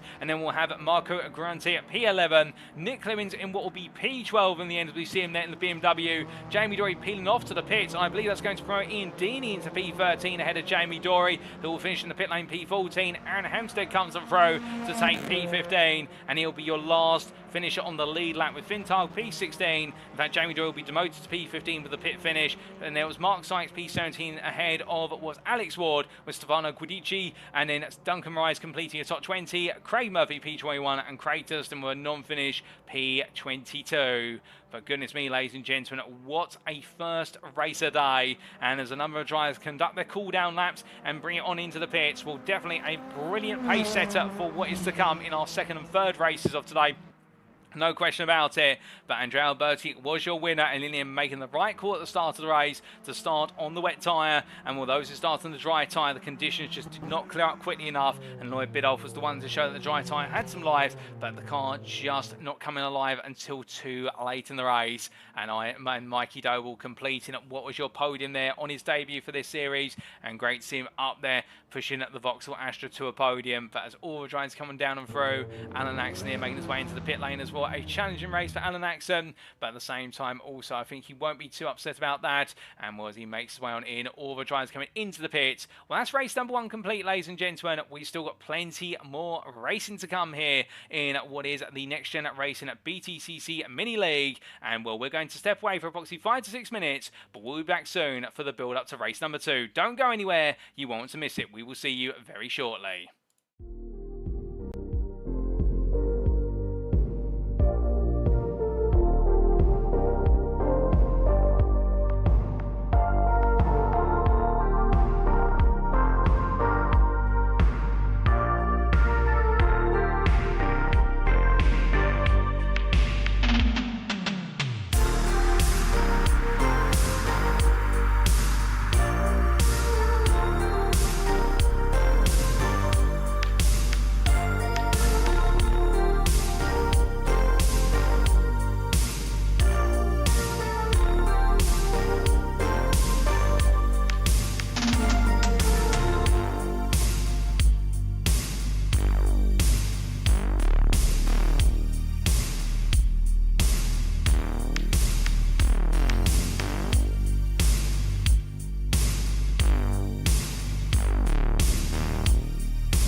Alrighty, ladies and gentlemen, we are back. We apologise for the slight delay for the build-up to race number 2, but a slight technical issue with the server meant we just had to pause proceedings for a brief moment whilst we got it resolved. But I'm very happy to say we are now back, and only when it's just under 4 minutes away from heading to the grid for our second race of the day. And goodness me, what a first race we had. It rained as our drivers made the way to the grid, and in the end it was the question of whether to pick wet tyres or go with dries and hope the rain would go away. And in the end, the rain did go away. For some, it went away at the right time. They could batter away past the wet runners. But for others, meanwhile, it didn't go away soon enough. And well, that's why we did see in the end the runaway victory of Andrea Alberti. And well, as our drivers get set and ready to go for this second race of the day, I think it's all going to be about how will the weather play to the advantage or the disadvantage of our drivers out there. So we can see it's raining once again. In fact, the wipers are on as we look to Lee Horne as he makes his way on around. And well, with the challenge of where's that wet weather as well, nobody's going to feel safer in terms of the tyres they invest in, and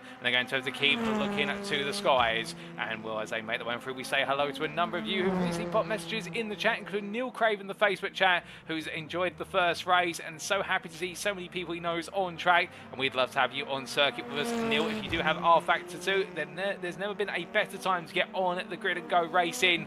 And we also say hello there to Handsome Stu in the YouTube chat, who asked with regards to the technical issues, did the kettle not boil quickly enough? Well, it's always time for a good cup of tea, and hopefully you guys and girls at home were able to sneak a cup of tea in whilst we were slightly delayed. But indeed, it was unfortunately due to the kettle. It was something a little bit more technical than that with regards to the server, but I do love your enthusiasm, Handsome Stu, always bringing a smile to the commentary booth you are. And well, as we do see it, Lloyd Biddulph making his way on towards what will be another lap. This is the man who many will be wondering, can he finally find a way to take a win here in race number 2. I was putting it on pole by a sensational margin in qualifying, but of course that was in the dry, and then when the wet weather came, opting to go with what was the dry tyre, and it was a smart investment towards the end of the race. However, losing multiple places at the start and couldn't quite hold on, and that's what led to the challenge. But meanwhile, we do see Zorbs at 420 in the Twitch chat asking what's the Discord to join. Well, the Discord you need to look for is NXTGEN Racing, and well, NXTGEN being spelled NXTGEN and Racing as per normal spelling. And we'll talk more about how you can get involved and get into the NXTGEN Racing Discord later in today's broadcast. But very happy to see you tuned in, Zorbs, and hope you're doing well. But as our drivers make the way on through, we are only 1.5 minutes to go before we do go to the grid. Of course, we are in this warm-up session. The grid is going to be set shortly in terms of what will be the grid from race number 1. That will carry forward into race number 2. So the results of race 1 in terms of your winner all the way through to last place, that's how they're going to line up.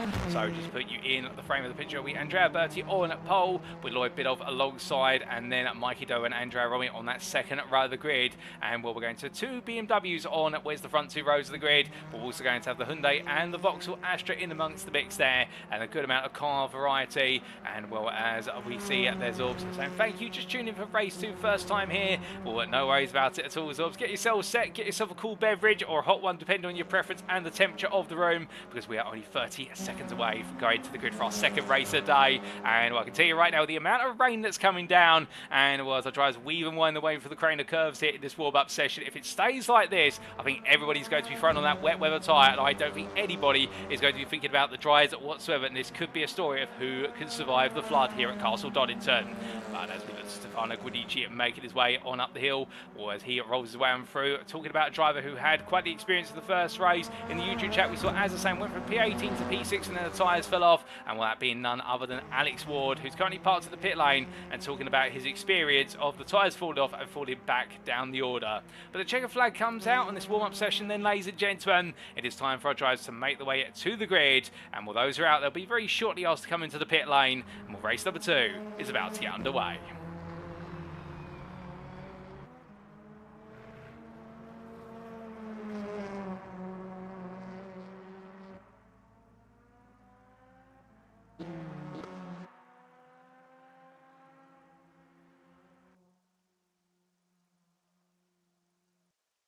Attention grid, all non-essential personnel leave the grid now. So all the drivers have been given the call to head on to the grid, and they'll have 30 seconds to decide which tyres they put on the car. And in fact here, it looks as though with the wet conditions we did have in what was the warm-up, well, the circuit still looks wet. Wipers are still on, so I think this is going to be a wet race for race number 2. Could we see a repeat of what was race number 1 with the circuit drying up as time goes on? Well, we'll have to see, but all the drivers just gradually making their way onto the grid, and Andrea Alberti will be at the front of the field with Lloyd Biddulph alongside. We wait for the Hyundai to park itself alongside, but all the drivers practically set and in position now, and as they will be, we'll very shortly see Andrea Alberti pull off, and as he does so, here we go then, ladies and gentlemen, race number 2's formation lap is underway. Let's take you through that starting order, and this is how they'll line up. So it's going to be on pole position, Andrea Alberti ahead of Lloyd Biddulph, the BMW versus the Hyundai, with row number 2 going to Mikey Doe in the Vauxhall and Andrea Romi in the BMW. It'll then be on row number 3, the pairing of Lee Horne in the Vauxhall and rFactor2 in the Hyundai. Keep your eyes out for him. I suspect he's going to be doing plenty more as the racing goes on, with Phil Garside P7 in the Honda and the Vauxhall of Isaac Doble starting P8. And then have Alan Axton at P9 there ahead of Fraser Ostance, with Marco Guarente and Nick Livins on row number 6. And then it'll be from them. We'll be on row number 7, the pairing of Ian Deeney and Aaron Hampstead, with Jamie Dory and Finn Targ lined up on row number 8.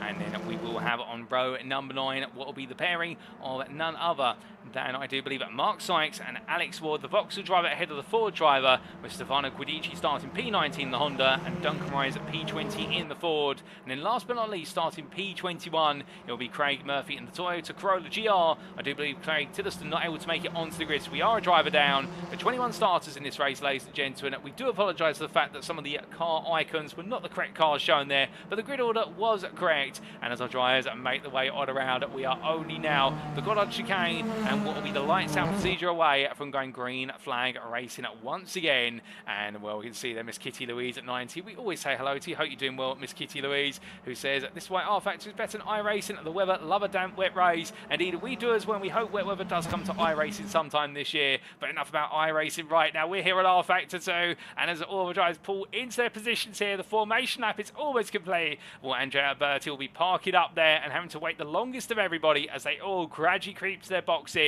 And it's going to be cold, wet weather tyres for most of our drivers as they all get themselves set and ready to go. And well, speaking of those tyre choices, we see on the left-hand side there a mixture again. Well, that mixture is definitely going to play into the minds of our drivers, but everyone's parked up, and with that, we are now waiting the countdown and the klaxon. Well, the lights are on.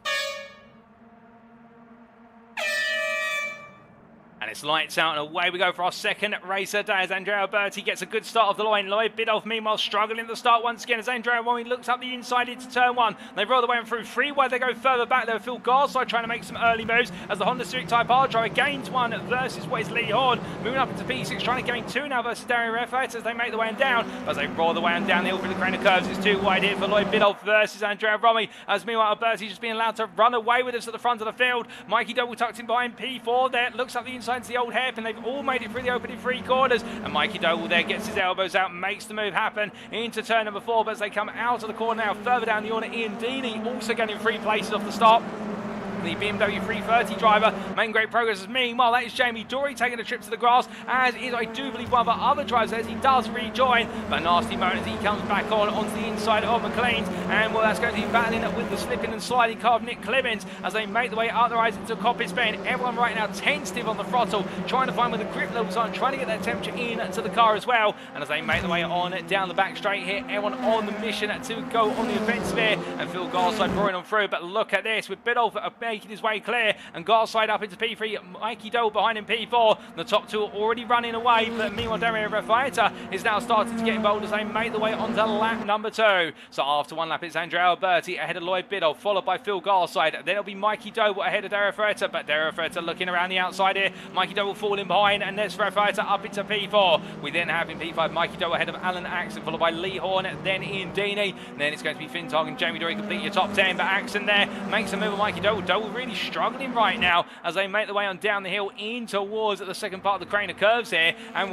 in the meantime, it does seem as though Alan Axon absolutely finding the pace in the car, and no question about it right now. It does seem as though the Daniel Rowbottom Catalina Halfords machine, piloted by Axon, is feeling ever more confident as they roll their way on through the double left-hander and up towards turn number 7. They go into McLean's. Meanwhile, we do look back to Finn Targ, who's had a great start to this race as well, getting multiple places off the line. In the fact, Finn Targ moving up from P16 to P9, one of the biggest gainers at the start of the race. And as the Ford driver makes one through, meanwhile, it's a bit of a cacophony of incidents behind us, and Hampstead fighting hard there with what is Andrea Romi and Stefano Guidici as they come into the braking zone. And what is going to be Rostens versus Romi now as they make them out of the corner. Duncan Rice as well. Duncan Rice and Fraser Rostens are the two Fords in the foreground of your picture. A bit of a slip there for Romi, as meanwhile Hampstead looks around the outside as they make their way on down towards the braking zone. This is the battle for P14. 3 wide they go. On the inside it goes. What is Stefano Guidici? He takes one, he takes two, and Guidici there showing no hesitance. And the fact going 3 wide at Goddard's is not normal, but he shows it can be done normally as they make their way onwards towards another lap. But as they do, Lee Horne battling with Isaac Doble in the foreground here, with also Finn Targ on the outside. Well, it's going to be Lee Horne looking for the move. Isaac Doble tucks him behind. Targ goes a bit deep through Red Gate corner, and that's going to cost him the momentum. As meanwhile, running wide, that is going to be the car, I do believe, of Fraser Rostens, that's taking a trip to the gravel at turn number 1, going a bit deep into the corner. I'm not sure if that was aided contact or not, but as the driver's coming down, you can see just how difficult it is out there. We can't really see the raindrops too much, but you can see the puddles forming. As meanwhile, Lee Horne goes very deep at the old hairpin, understeer creeps in, brings the car back together, but that releases what is Duncan Rice back up the order. The South African driver makes his way through. Now Isaac Doble looking for the move versus Horne as they make the way into turn 6 and 7, into left followed by the right. They go, and Horne right now in a part of the car on apex, and Rostens is just going, in fact Rice, we should say, is just going to run away. But as they make their way up the hill, well, meanwhile, from them, we do look back towards the battle for P3 between Alan Axon and Andrea rFactor. And what Axon has found his way recently past rFactor in the run on through McLean's, is where to understand it. And just in front is Phil Garside, and Garside is being reeled in by these two as they come on through the left hand at turn number 10, but roaring on towards the timeline. rFactor looking to the outside here, Axon defending to the inside, and as they make the way towards the braking zone, I don't think rFactor is going to have the momentum here to look for the move as we ride on board with the Hyundai driver here. Wiper absolutely running rampant, and that goes to show you just how much rain is falling as they make the way down the hill with the crane of curves here, building up the speed. But I get the feeling this is not going to be flat out. You can see lifts of the throttle there on the gauge on the bottom right hand corner of your screen. Having to be careful with the amount of throttle applied. Normally it's flat out down through there in dry conditions, but nowhere near so as they make the way around these treacherous wet conditions. And rFactor close here, you can see really getting the run out of the old hairpin, but also some front wheel spin, and it just does not bode well at the moment in terms of being able to go on the offensive. He's going to wait until a bit later on, albeit both him and Axon are struggling respectively here as they make their way off McLean's. And I think it's the leaders right now are just finding a bit more grip out there as Alberti is just running away 6.5 seconds clear and continuing to extend his advantage. But meanwhile,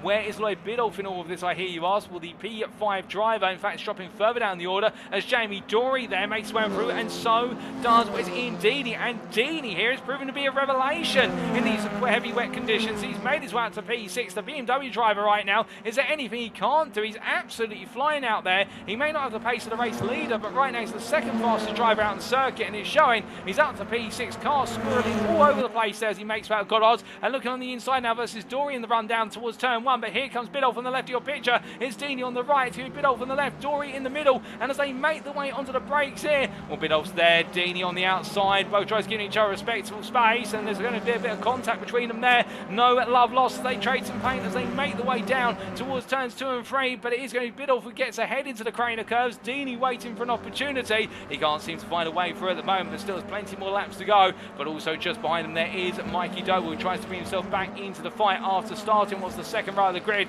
but the wet conditions definitely holding the Vauxhall Astra at bay as they roar their way up towards what will be turn number 7. Heading towards the braking zone, and Deeney right now close but not quite able to look for a move. And from them we look back to Craig Murphy, the Toyota Corolla driver, who started down in what was P21 and, well, starting at the bottom end of the grid. He's gained 5 places so far. He does have Fraser Rostens, Alex Ward and Marco Garanti chasing after him there, plus also Nick Clibbins right at the back of the group. And as they make their way on through and up towards what will be turn number 8 here, coming into Coppice Bend.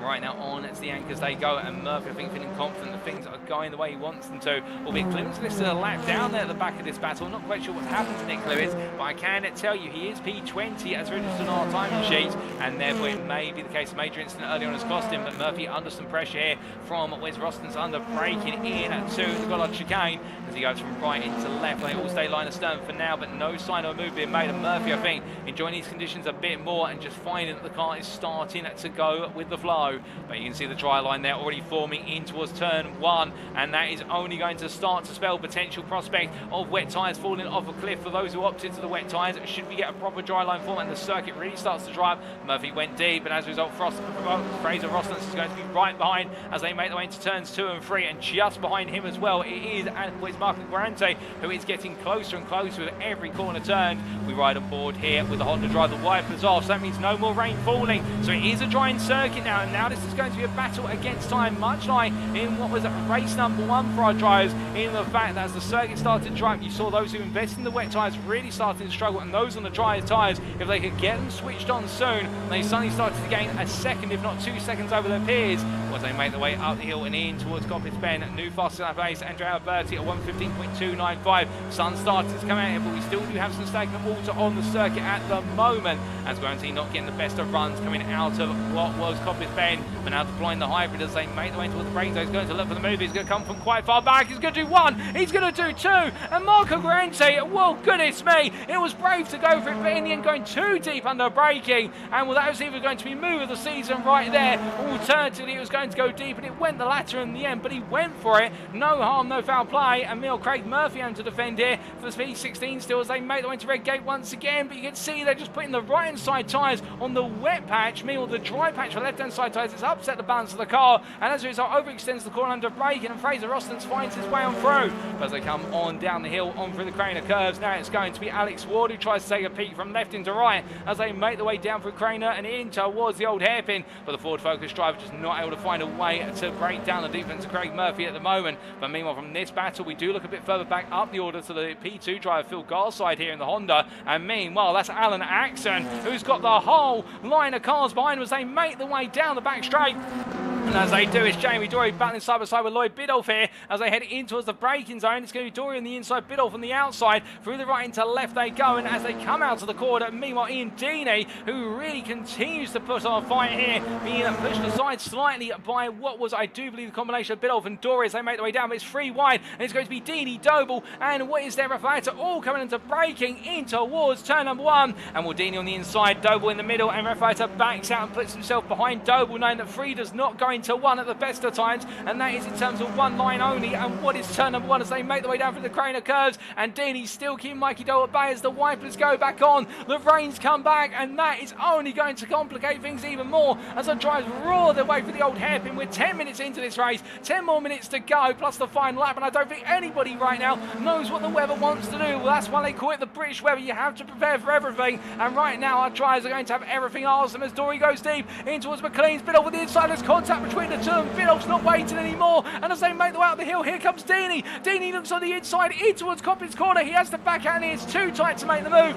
but he's showing his signs there that he wants to go hunting after the podium, and right now the BMW driver really are the wolf in amongst the sheep here as they charge their way down the back straight, and meanwhile Mikey Doble on the inside. Doble's not done with this battle as they head in towards the Goddard chicane, onto the brakes they go. He'll have the inside, Deeney will have the outside. Will he cut back in? He does. Deeney doesn't decide to fight it, he wants to make sure the two leaders of this battle does not break away, and in turn it means that Andrea Alberti and Phil Garside will just run off into the distance, but meanwhile it's Axon on the right of your picture, Biddulph on the left. Biddulph into turn 1 there on the wet surface, going onto the dry line now. That's going to cause the car to go deep. Axon cuts it back there, knowing that you want to be on that dry line right now. And as he makes his way on through, Biddulph immediately trying to come back. A bit of hybrid being used there by looks things in order to try and force it to be too wide for the Craner curves. But Axon knowing exactly where he needs to put the car right now as they make the way into the old hairpin. But look at that dry line, it stands out like a sore thumb. And it means for our drivers right now, when you go off that dry line, the whole whole handling of the car changes, and as they roar their way through turn number 5 in towards 6, around the outside goes Biddulph, around the outside goes Doble, and Axon falls back to P5 as they make the way on through McLean's.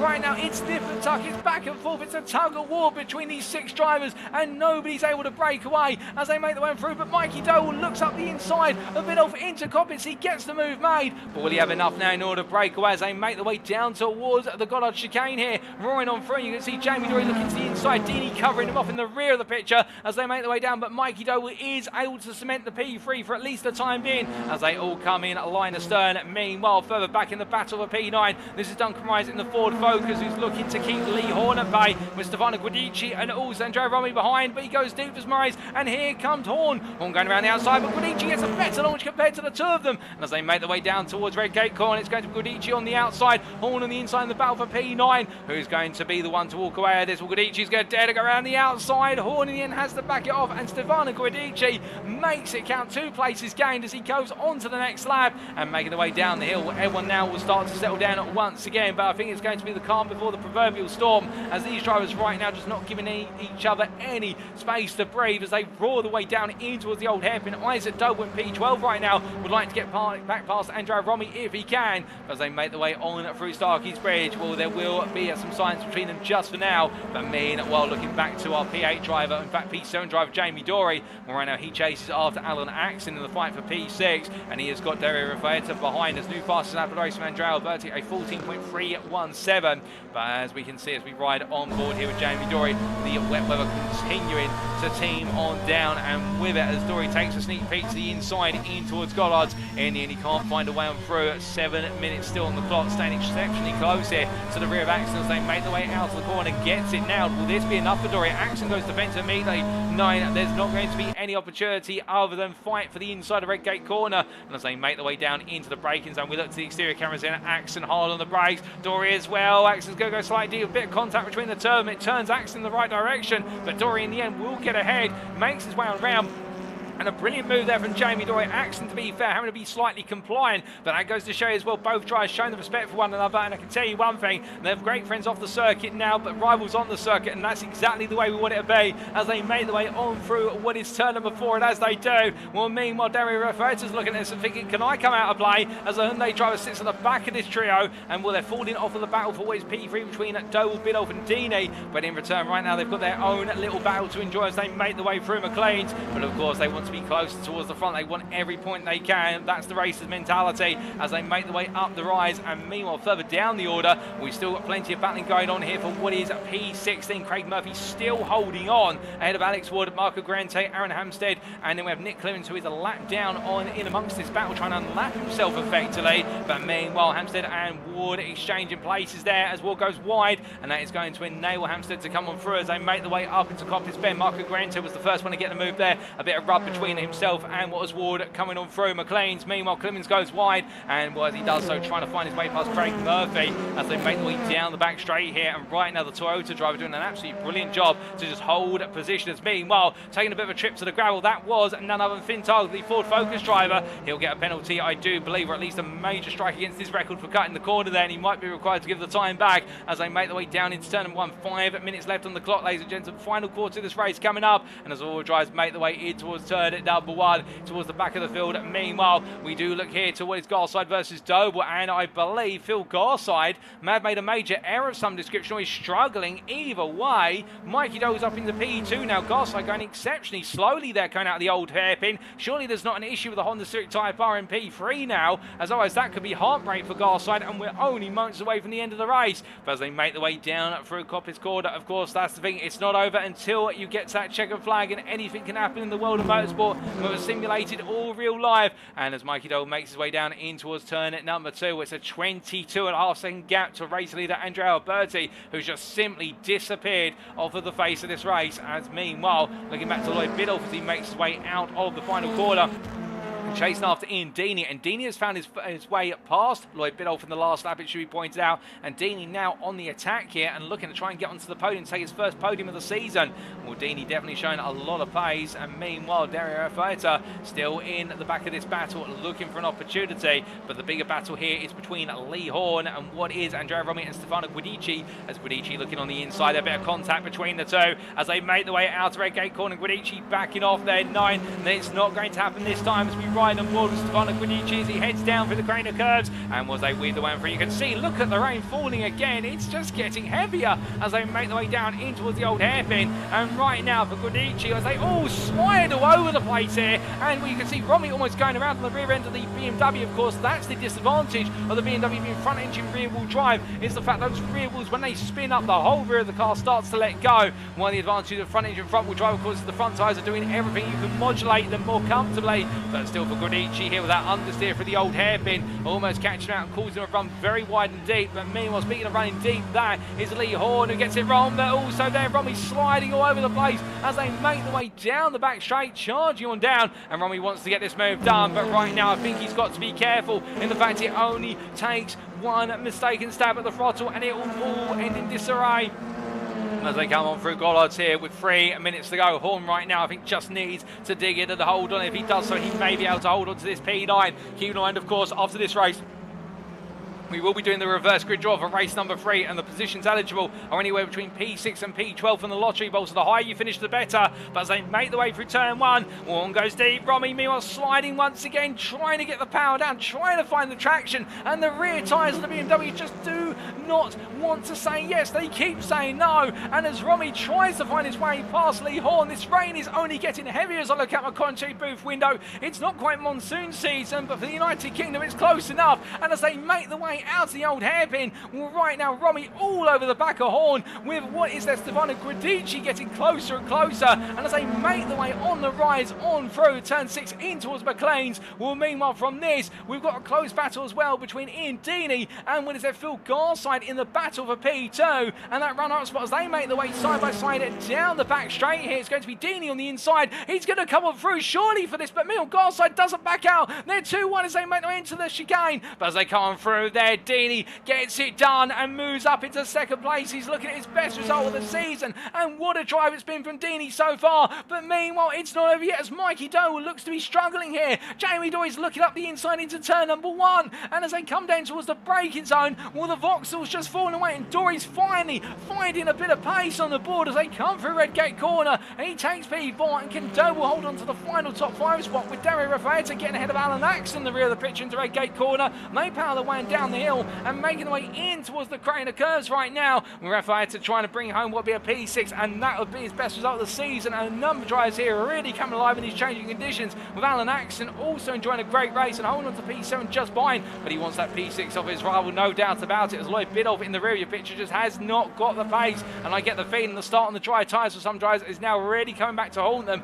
in the late stage of this race, with the rain going in the wrong direction for those who invested in the dry compound or the slick, if you will. But as they make the way out of that turn of a zone up towards 8 they go, will mean while we do look back to what is Deeney versus Garside, and here you can see in that battle for P2, Deeney has got ahead and starting to clear away. Meanwhile Garside and Jamie Dory, they're getting closer and closer as our race leader has gone on to the final lap of racing in this second race a day, and well, with Andrea Alberti leading us on to lap, I can imagine right now that Deeney, Garside and Dory will all be feeling as though things are coming together very rapidly indeed, and right now it's going to be a three-way fight for the second and the third spots of the podium on this final lap here in race 2 at Donington Park National. But as they make the way on down, meanwhile Alan Axe in the fight for P7 versus rFactor, taking a sneak peek to the inside, he can't quite find it, and from them meanwhile Lee Horne looking to go on the offensive here around the outside of Andrea Romi. Romi finally finding a way to get the move done. Will he be able to, as Horne struggling his way around the outside and Romi struggling for traction as they make the way through the corner. He loses the rear of the car and Horne takes P9 back and Romi brings it back together. But as they make the way on through, meanwhile here's your race leader, ladies and gentlemen. The checker flag awaits him and he's going to come to line. It's back-to-back wins for Andrea, well, not, it's Andrea Alberti I should say, as he comes on through to take the win here in Donington Park in the second race of the day. And as he does so, it's a 32-second gap to what will then be Ian Deeney right now as he makes his way on through the right-hander at turn number 7.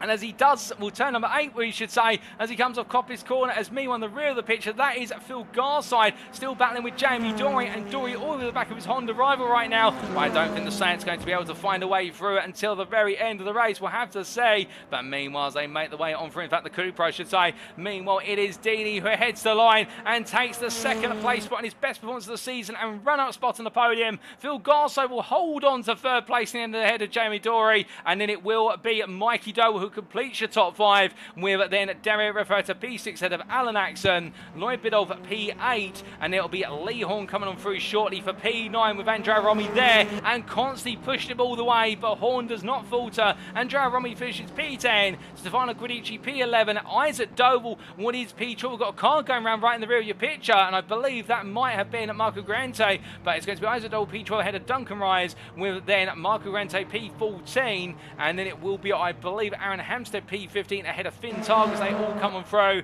in a drag race to line, but Hampstead just holds off Targ to line in the battle for P15, with Craig Murphy P17 in the end of the Toyota, picking up a great result in the second race. Fraser Austin's P18, Alex Ward P19, and then Nick Clemens will take P20, with Mark Sykes your sole non-finisher, and that BMW you saw going around was Nick Clemens, who was a lap down. But goodness me, ladies and gentlemen, what a race. And as we look to Ian Deeney as he goes around his cool-down lap, with Andrea Alberti already finishing what was his cool-down lap, I can tell you this race has definitely set the tempo even higher, and these changeable conditions have delivered us an absolute treat. But it's a BMW 1-2, and from Deeney, Phil Garside in the Honda taking the podium there, and what I do believe for the Honda, its first podium of the season, unless I'm mistaken, and Garside having a great race there, and he'll be absolutely pleased with that one, no doubt about it. Jamie Dory P4, and then Mikey Doble struggling to a P5 finish, but holding on the end, was all drives make the way into the pit lane. Definitely a race to be remembered.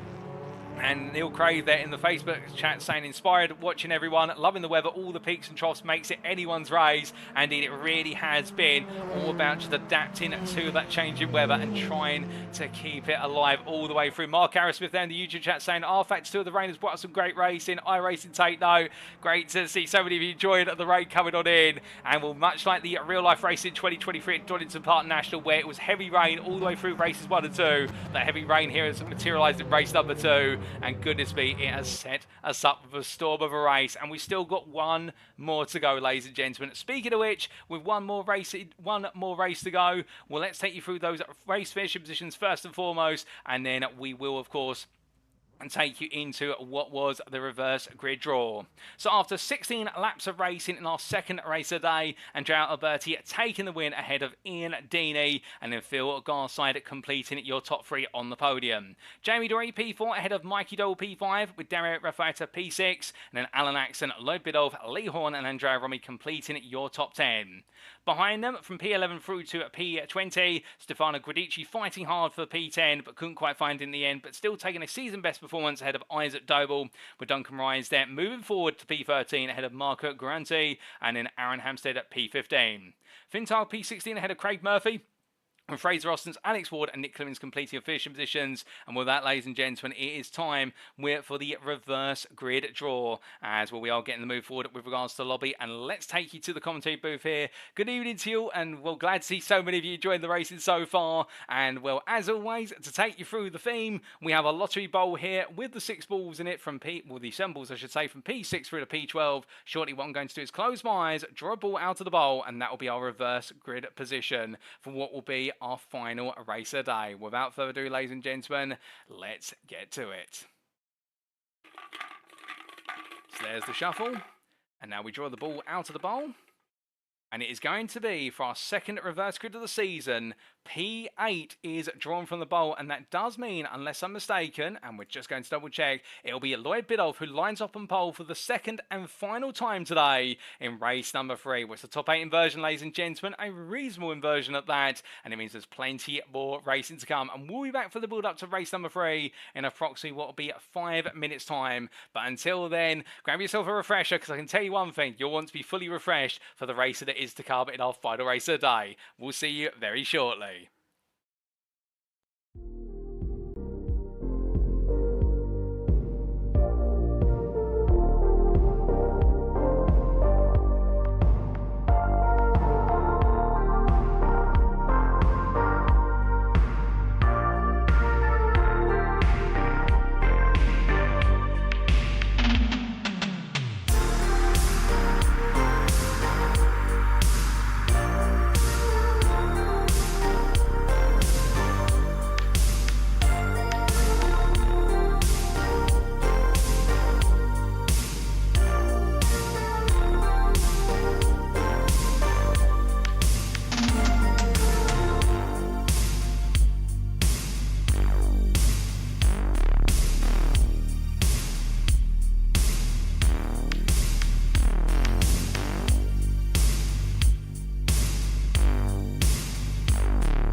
Well, ladies and gentlemen, we are back for our final race of the day. Race 3 of 3 here in round 2 of the Next Gen Racing British Touring Car Championship Mini League on rFactor2. And what a pair of races we have had so far.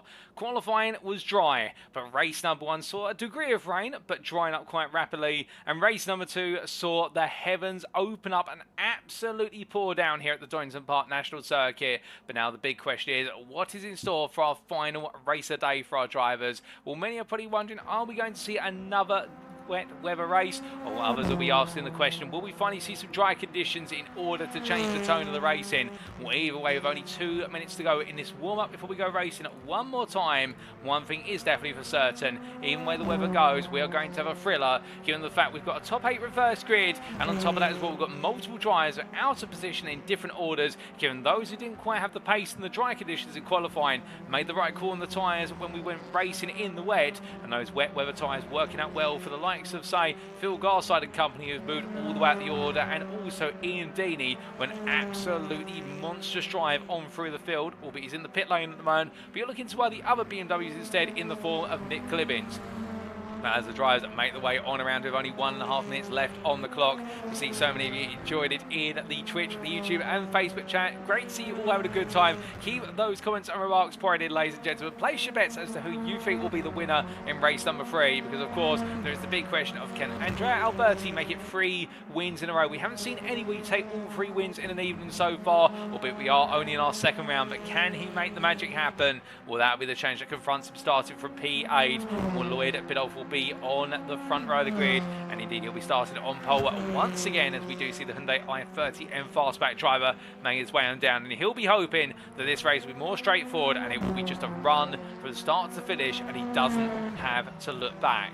But of course, it's simple on paper and simple in theory, but it's anything but that in reality. And as he makes his way on down towards turn at number 1, we do say hello there to Mark Arrowsmith in the YouTube chat, and indeed Azza as well, or Alex Ward, I do believe, who thought the dry was going to pay off when we hit the dry spell, but oh well. And well, the dry weather not quite paid off at the end, with the heavens coming back on down. But right now, it's looking dry at the moment in the warm-up session, and will it remain that way? Well, we've only got about 30 seconds or so before we head out onto the grid and for the formation lap to find out, and I think that's all going to be in the minds of our drivers right now. They're going to be twitching with concern as to what that weather will be, but as we do see it, Nick Clibbins make his way through. We've got Neil Crave there in the Facebook chat, placing the prediction that Lee Horne will be in contention for the race 3 win, and well, I think Lee Horne definitely will feel as though he'll give it everything he can after finishing on the podium in race 3 at Brands Hatch. He was the 3rd place finisher there and the highest place Vauxhall. But without further ado, ladies and gents, when the checker flag comes out in the warm-up session, it is time for one more race as Jamie Dory makes his way into the pit lane. All the drivers will be called on in very shortly, and well, who is going to be our final winner today? Let's find out.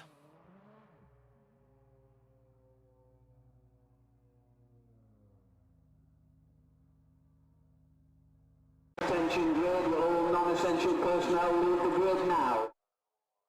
And as all of our drivers are called to the grid, they'll be very quickly making their way into position on said grid as soon as possible. We're only 30 seconds to get the tyres and whatnot set up on the car. And while we do look to Andrea Alberti, he'll be starting at P8 there, and will be in the mindset, of course, of the fact that he's got the hard work to do to carve his way through the field as quickly as possible. And in fact, quickly going back to the pit box there to make a late change to the setup of the car in terms of the tyres that are going on. But as everybody makes their way into position, I believe our field is going to be set. And well, with everybody now set in position, let's take you through how that grid will line up for this final race of the day.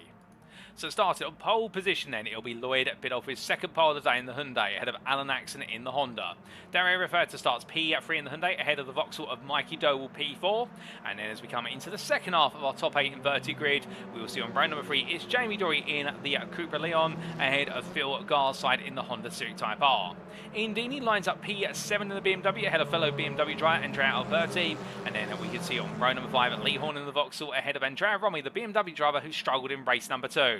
Stefano Guidici will start P11 in the Honda, ahead of Isaac Doble in the Vauxhall. Look out for both of them, they'll be fighting hard through the field, with Duncan Rise P13 in the Ford Focus, ahead of Marco Garanti in the Honda Civic Type R.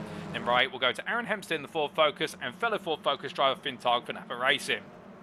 We'll then have on row number 9, Craig Murphy in the Toyota Corolla GR ahead of Fraser Rostons in the Ford Focus. And on your final complete row of the grid, it'll be Alex Ward in the Ford Focus ahead of Nick Clewins in the BMW 330. And I do believe only 20 starters, with Craig Tillotson not able to make it on the grid due to technical issues with the car in race number 2 that have continued into race 3. And Mark Sykes as well not able to make it onto the grid for this final race today. We'll be missing 2 of our drivers, but what we're missing, we still do have 20 drivers out of the circuit, and they'll all be absolutely itching to go in due course as they make the way on through here on the formation lap. We're coming towards the end of it already, and it does look as though at the moment at least it's a drier circuit, although I say that skeptically because right now it is quite dark looking out my commentary booth window, and I think we've got some rain clouds on the way. We'll have to wait to see whether the weather does keep away, but of course for Lloyd Biddulph and company towards the front, if they've decided to go for the dry tyres, well, they'll be hoping that investment does pay off here, or at least it pays off at the start of the race as they all come down towards their starting boxes.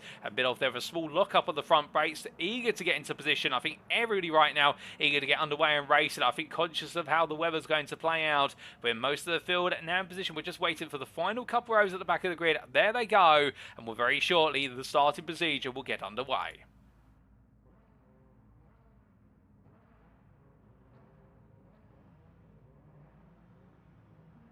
The lights are on.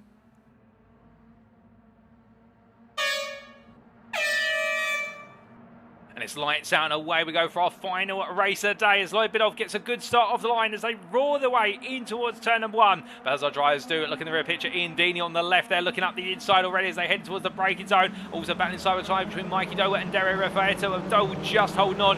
Deeney onto the inside. They're going on through Redgate Corner as they roar their way down to the crane of curves. Dorian Deeney side by side as they make their way on through the right into left here. Cold tyres. It's not going to help either of them as Dory has to cut a bit of the corner. Deeney meanwhile has to lift off, but Deeney's still there on the inside as they make into the old hairpin. He finds his way into P5, but meanwhile with that it's going to be Phil Garside looks at the move, but meanwhile off the road goes, I do believe that's Ian Deeney with an error coming out of the old hairpin. It sends him all the way down the order as meanwhile, oh goodness me, Deeney rolling onto his roof there in the rear of the picture. Well, that's an absolute disaster for Deeney, no doubt about it. And well, as I try to make the way on through, well, that's an absolute nightmare, no questions asked as they make the way onwards towards Coppice Corner, and well, as they do, meanwhile further back there we can see Fraser Rostons and where's Duncan Rice battling for position in the 2 Ford Focuses for Napa Racing with where's Alex Ward just behind. But meanwhile things getting very different tuck here further up the order inside the top 10 as people going sideways into the barrier. That is, I do believe, Stefano Guidici, who's been turned around there, and I think that's been in contact with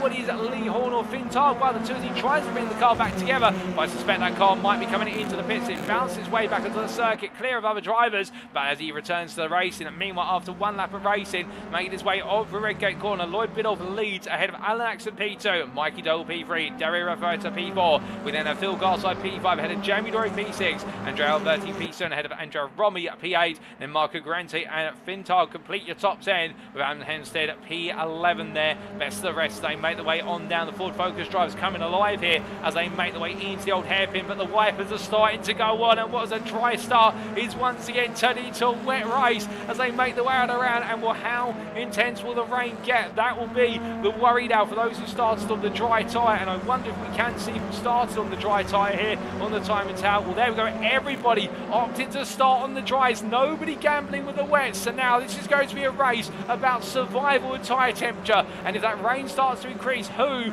will gamble on coming into the pits? It's going to cost them a lot of time, but it may enable them to gain places later on the race. We'll have to see as they make the way on down the back straight here, but this is definitely going to be a race that's on a proverbial knife edge as they all make the way on through the Goddard chicane, weaving and winding their way on through. But as they do, meanwhile, looking back up towards Mikey Doble here in P3, still chasing after Alan Axon as they head in towards Redgate Corner. Axon right now struggling a little bit under braking into Redgate. It does seem as though the Honda really worried about these wet conditions. It just does not seem to want to adjust. It's fine when the conditions are set to either dry or wet, but as soon as you have that transition, particularly the early stage of the transition, the Honda seems to fall away. But once the transition is complete, it seems to revel here at Donington. But right now, Axon really just not in a comfortable place as they make their way up the hill. And meanwhile, rFactor2 behind. It started to close up slightly here as they make their way in towards McLean's once again, but onto the brakes they go.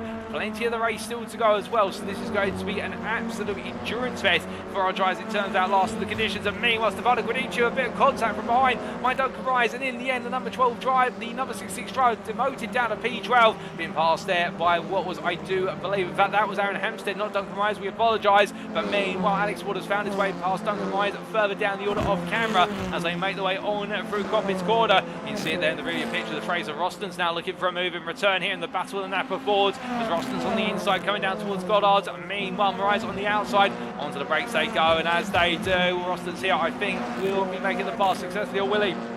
As Ryan's still there on the inside into the final quarter, but in it goes one way and it does go the way of Rostons, but Craig Murphy now looking for an opportunity here as the Toyota GR Corolla looks to try and go around the outside, switches to the inside, but he hasn't got the speed as they head onto the brakes. You can see the rain droplets now started to fall in front of the camera here, so that rain is intensified, and everybody on these dry tyres already. We do have into the pits Isaac Doe. He's dropped all the way to the back of the field, but to be fair, he's got nothing else, but he can gamble on it, so therefore Isaac Doe may make this work. We'll have to wait and see if that's what works out in practice.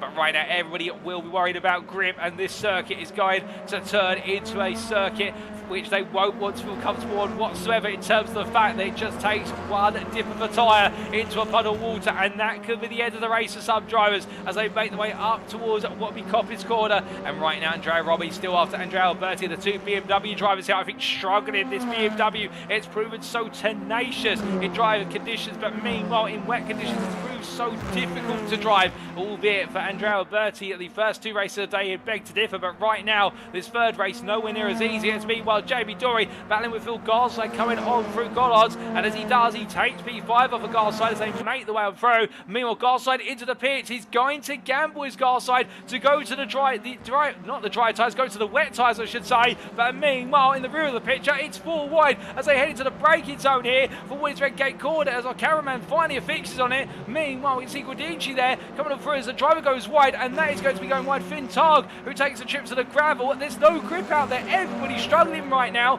as they make their way on down through the crane of curves. Garside is in the pits. The tyres are going on, so I look at my contact booth window. So Garside right now could be pulling a magic trick here by simply putting the wet, so it's going to put him all the way down the order. But if he can gain 3 to 4 seconds a lap on the rest of the field, then it's going to be worth it. But as Stefano Guidiccio in P8 breaks away from what is by Marco Grante and also Aaron Hampstead, Finn Targ at the back of this quartet of drivers, will right now all making their way on through. And as they make their way out of turn number 7 up towards 8 from McLean's into Coppitt's Corner. Well, meanwhile, we do look to your race leader here, Lloyd Biddulph, as he makes his way down the back straight. Will he decide to come in at the end of this lap? He's bought himself a 3.8 second gap. I get the feeling he will only come in if the drivers behind him come in. He'll react to them. But of course, the problem with that is, do the conditions become too treacherous by the time you do choose to react? Well, Biddulph goes on, but as he does, what about Mikey Doe behind? He stays out, as does Alan Axon.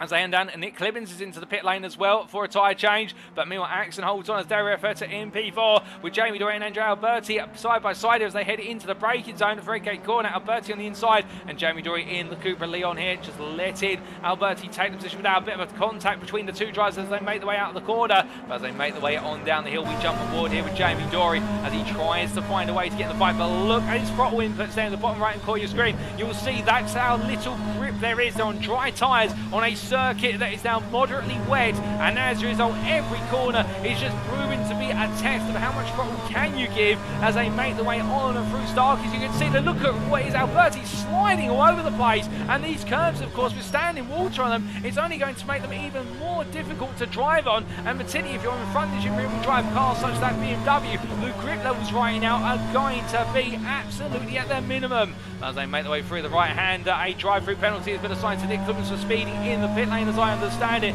Garside is in P18 at the moment. We're keeping an eye on his lap times in terms of the pace that's coming, but everyone continues to struggle. And keep in mind, this race started off with what was the high 13s as the fastest out of 13.8 as set by what was Lloyd Biddulph, but right now everybody in the 17s, if not slower, so the pace is falling out of this race.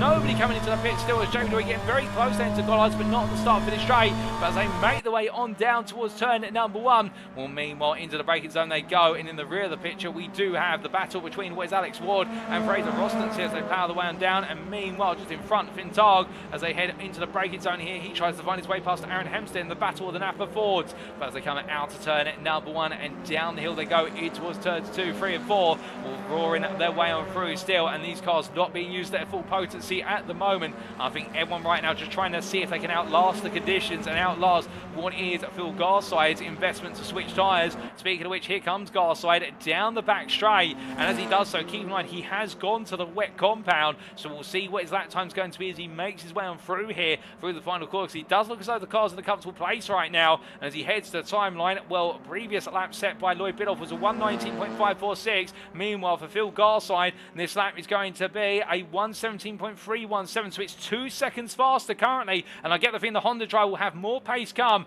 as he goes deeper and deeper into this stint on the wet tyres, so we'll have to see, but there's the story. And right now Garside, if anybody decides to pit, he could suddenly leap ahead of the whole field. I think right now everyone's just got to stay out there and hope the conditions do not go too hard the way of wet weather. As you can see, Romi sliding coming out of Gollards once again.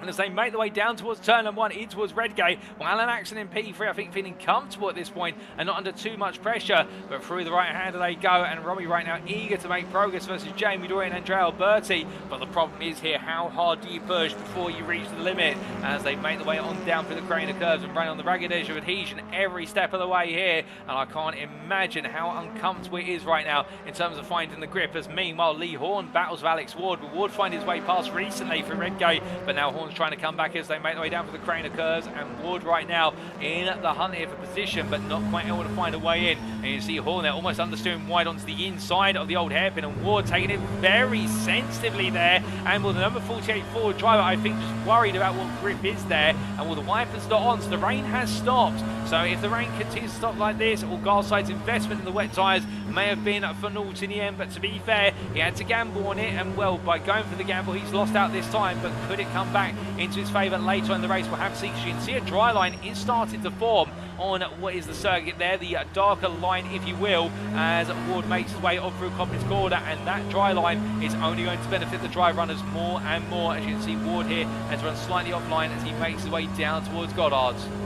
But as he does so, we do look back up towards the front of the field, and this is Andrea Alberti looking for the battle on Alan Axon now in towards what is Redgate Corner. Through the right-hander they go with 9.5 minutes left on the clock. Jamie Dory right behind Andrea Romi also in the mix, so is Daria rFactor2. So we've got a five-way fight for what is P3, as Mikey Doe and Lloyd Biddulph have just run away with proceedings up towards the front of the field. They're P1 at P2 for perspective, and as we look to our battle for P3, making its way on through the old hairpin, well, right now each driver separated by only 3/10 to the next one. And Axon really not comfortable, I don't think, in terms of the pace of the car right now, as Alberti getting closer and closer. We ride on board with the BMW driver as he makes his way in towards turn number 7. Through McLean's he goes, getting very close then. And I think now that we're starting to see the weather and the road dry up, it does mean the BMWs are able to get their power down those rear tyres more, and that's what's enabling Alberti to close up a bit more aggressively. He's still got to be careful of the fact there'll be significant damp patches off the racing line, and speaking of which, going very sideways there as he comes out of Coppins and literally taking the words out of my mouth as he makes his way down towards Gollard's Corner there. And Alberti knows that this circuit is coming into a fashion where he'll be able to go on the offensive, but he's just got to bide his time. He can't afford to throw this away in the fact that right now he is closing little by little. And meanwhile out there as well, we should point out that Mikey Doe has just taken a whole second out of race leader Lloyd Biddulph on that last lap. The gap has come down to 2.7 seconds. We may have a battle for the win towards the end of this race, but as Bertie comes on through the Redgate Corner there, close so far and running in the draft, as they make the way on down through the crane of curves here, taking plenty of apex curves. That unsettles the car. You can see the BMW bouncing around off those curves as he makes his way in towards turn number 4. But this is where the Honda just seems to be keyed in more into those sweepers versus the kind of the old hairpin. This is where the BMW is able to shine, because it's more of a power portion of the circuit uphill, albeit through the Kings, the Starkeys and into McLean's. But there, a slide from Axon. Axon goes very deep, and that is going to release will be Andrea Alberti up into position as Axon has to catch the car, being made to push so hard. Andrea Alberti gets his mark in the end, but meanwhile Andrea Romi makes his way up through as rFactor2 moves past Jamie Dory to P6. Dory with a similar incident coming down through the crane of curves, losing out, and on the back of this is Stefano Guidici as the Honda Civic Type R drive now moves up behind in P8, and as they race their way down the back straight here, well, Dory will be thinking about a move on rFactor2, but is he close enough to look for one? It doesn't seem to be so, as they come through right into left and on to that start for this straight. 7 minutes on the clock, and your race leaders are now down to 1.8 seconds gap. As meanwhile, back on the battle here comes what is Romi versus Alan Axon in towards turn. Now one Axon looking to go on the counter offensive here into Redgate corner around the outside. And we run out of road almost there, but just enough room. And meanwhile, here comes what will be, I do believe, Andrea Romi up the inside. So Alberti gets the move done, and so does Andrea Romi. And the two BMW drives working together there, and they move up into what is P3, P4 respectively. But now Andrea Romi will be eager to make another move, and he gets very close. They're coming out of the old hairpin. Well, the enemy of my enemy is my friend, as they say. And right now, as they make their way up the hill, where they're no longer friends, they charge after each other in towards McLean's corner, into the right-hander. And will Romi here showing a lot more pace in the car, it would seem, compared to his rival. And what can Alberti do in order to hold on, given the fact that he's looking to try and make it 3 wins out of 3, or at least 3 podiums back-to-back, plus 2 wins in amongst all of that. But right now, Andrea Romi, the one who definitely has the pace at his fingertips. They make their way down the back straight, and from there, we do look a little bit further down the order to Lee Horne, who continues to chase after Fraser Rostons for P12 as they come on through the right-hander. We have had a retirement we should report for Phil Garside. I think they decided to bring the car in after the weather did not go their way. The same for Nick Clevens. We still have Isaac Doble, who is a lap down, but 2 retirees from this race means we have 18 runners, 17 of which are on the lead lap currently. And unfortunately for Garside and Clevens, but it's the way the race has gone today. It's got against them. But as Horne makes his way onto the start finish straight, not close enough to venture a move versus what is Rostons as of yet. But we'll keep our eyes peeled on it. Meanwhile, on the rear of the picture, we do have what is Duncan Rice and Alex Ward getting closer. And you see that dry line now fully articulated. And well, so long as our drivers keep on that dry line, they will feel comfortable. But of course, to overtake, you've got to come off the dry line. But meanwhile, looking back to the front of the field, this is the battle for the leader race. Lloyd Biddulph versus Mikey Doble. And Doble right now on the attack as we ride on board with the Vauxhall Astra driver. And what a circuit, he's always gone strong at Donington Park, where it's the GP Loop or the National. And as they come on through Coppins Corner, the 88 driver here staying close, and Biddulph's pace has fallen off the proverbial cliff. That last lap, another 9/10 stripped out, and I think Biddulph might just be struggling with the car right now as they head in towards what will be the Goddard chicane. You can see the Doble's so close, literally all over back of his rival as they make the way on through, but getting too close at the wrong time, and therefore having to back off on the exit of Goddard, and that means the gap is reset to 4/10 as they make the way onto another lap. 4.5 minutes to go plus the final lap, the equivalent of 4 laps including this one, as they make the way on through Redgate corner with Doble still there, poking, probing, looking for a way to get into the skin of Biddulph. And Biddulph right now will just want to hold on and make sure he brings home 1 win today. But can he do it? As you can see there, Doble absolutely aggressive under the rotation into the greater curves all over the back of Biddulph as they make the way through turn number 4. And well, this is nose to tail race, and this is what touring cars all about as they make the way through Starkeys. And right now Biddulph having to try and find a way to hold on just a little bit longer. 4 minutes to go. It'll feel like an eternity at this rate, but if he can do so, he'll finally bring home that win that he thought he would have had after the pole position today. But as they make the way out towards Coppins corner, right now the Hyundai just falling away. The pace no longer there, it would seem, as they make the way on through the right-hander of Coppins and down the back straight. Now Doble's been 2 attempts here. The hybrid goes on of both drives, but will he be able to find a way through? He's in the tow. He might just, albeit it's a dry line and then an absolutely wet line off of the racing line. So therefore Doble's got to figure the right place to make it happen. It could be the start finish straight. 2 attempts is the gap as they head on to another lap, charging on through and down towards Redgate they go. Doble now 1.5 attempts off of the back of Biddulph as they head onto the anchors, but no way through at the moment. As meanwhile the battle behind for Wiz P3 through to P7 intensifying as well as they head in towards Redgate corner themselves. You can see rFactor2 looking for the move on what is Alan Axon there as they cover through Redgate corner, but not able to find it, and therefore having to wait his turn once again. But we'll keep an eye on this battle in the background. But looking back to our lead battle here, and it's a mistake from Lloyd Biddulph, goes wide at the old hairpin, and Mikey Doble comes on through to take the lead of this race in what is only 2.5 minutes left on the clock. And well, Mikey Doble there only needs 1 opportunity, and Biddulph right now just trying to get the car to turn in. It's almost as the tyres have just gone on the Hyundai right now, and with that, what can he do to come back? Will he be thinking there might be an opportunity to do so, but 4 attempts down, and right now it looks so Doble trying to get the better run out of Coppice corner, but will Biddulph have a counter-attack? Will he have one last gasp but trying to take the win, or will he have to focus down more on P2 as Doble just seems to be pulling away here as the clock continues to tick away? And well, this might be the end of that battle, ladies and gentlemen, as they make the way onto the penultimate lap, and as they charge one to the timeline gap up to 6 attempts. But meanwhile, further down the order, we see Andrea Alberti in P3, Andrea Romi battling side by side here with Alan Axon for P4, where it's the battle of the BMW versus the Honda. But as they make the way on down, in the middle of them comes what is their rFactor2 going for the Moses maneuver. He picks off one. Can he do the double here as he makes way into the braking zone? Well, Romi defends the inside, and rFactor2 trying to cut back, but Romi sees it coming and parks the car on the apex there, so then he gains the one, but not both does their rFactor2. And well, the Hyundai driver coming alive in the late stage of the race, looking to go one step further compared to his result from race number 2, where he finished P6. And as they make their way down for the crane occurs, Jamie Dory in the background, P7, with a sizable gap to Marco Grante, who had an incident earlier on that dropped him out of contention this battle, but they roar the way up the hill they go. And meanwhile, from them, we do look a bit further back to Lee Horne, still chasing after Fraser Austin. So meanwhile, Anne Hampstead goes wide, and Hampstead's going to lose 2 places as the price of one error drops down to what is at P12 there. Rostons is up to P10, Lee Horne up to P11, and as they make the way up the hill right now, Hampstead, I think much like Lloyd Biddulph, making the same error of going too deep into the corner. Difference being Hampstead ends up in the gravel, Biddulph in the end it just ends up going slightly deeper. Here comes Lee Horne looking up the inside of Fraser Rostons for P10 into Coppice corner. He gets it done, and Rostons right now, it seems though the pace has started to fall away. It's new fastest lap of the race going to Mikey Doble on what is a 1:13.042. So Doble right now putting the silver lining on this race, and the finishing touches to go with it as he's gone on to the final lap here at Donington Park National today in race 3 of 3. But as they make the way on to the final lap, many battles still to unfold, including Andrea rFactor, who right now still trying to find a way for P4 versus Andrea Romi. Andrea Alberti's run away with this, and he's at 5 seconds up the road from this battle for P4. So right now it's rFactor just trying to find his way past Romi, with Axon also behind in the Honda Civic Type R looking to get involved. But as they make the way on down through the corners and up the rise they go very shortly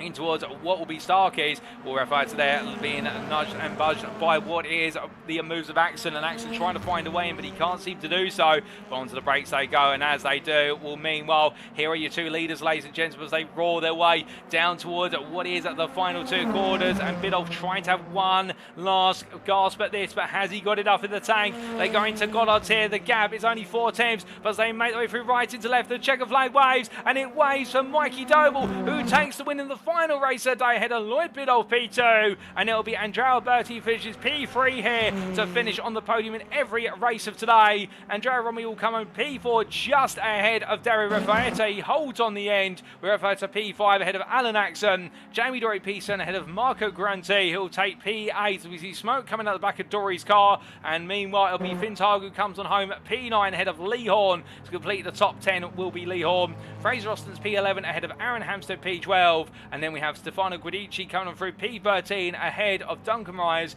Alex Ward P15, and then we will have Craig Murphy, who makes his way on down the back straight here, and will the Toyota Corolla GR driver. It's been a challenging day today, but 2 P16s back-to-back I think he'll be pleased with, as he comes on through to take 16th place ahead of what will be Ian Deeney, who after that sensational race number 2 finish, will the early instant cost him very dear, as we see Isa double finish and lap down P18, but then Ian Deeney will be your final finisher on the lead lap there. 18 finishers in the end, 17 on the lead lap, Ian Deeney being the last, and our 2 retirees of Phil Garside and Nick Clibbins. But as our drivers make the way on down into the pit lane, well, let's take you through those race results subject to any stewards inquiries, and here they are.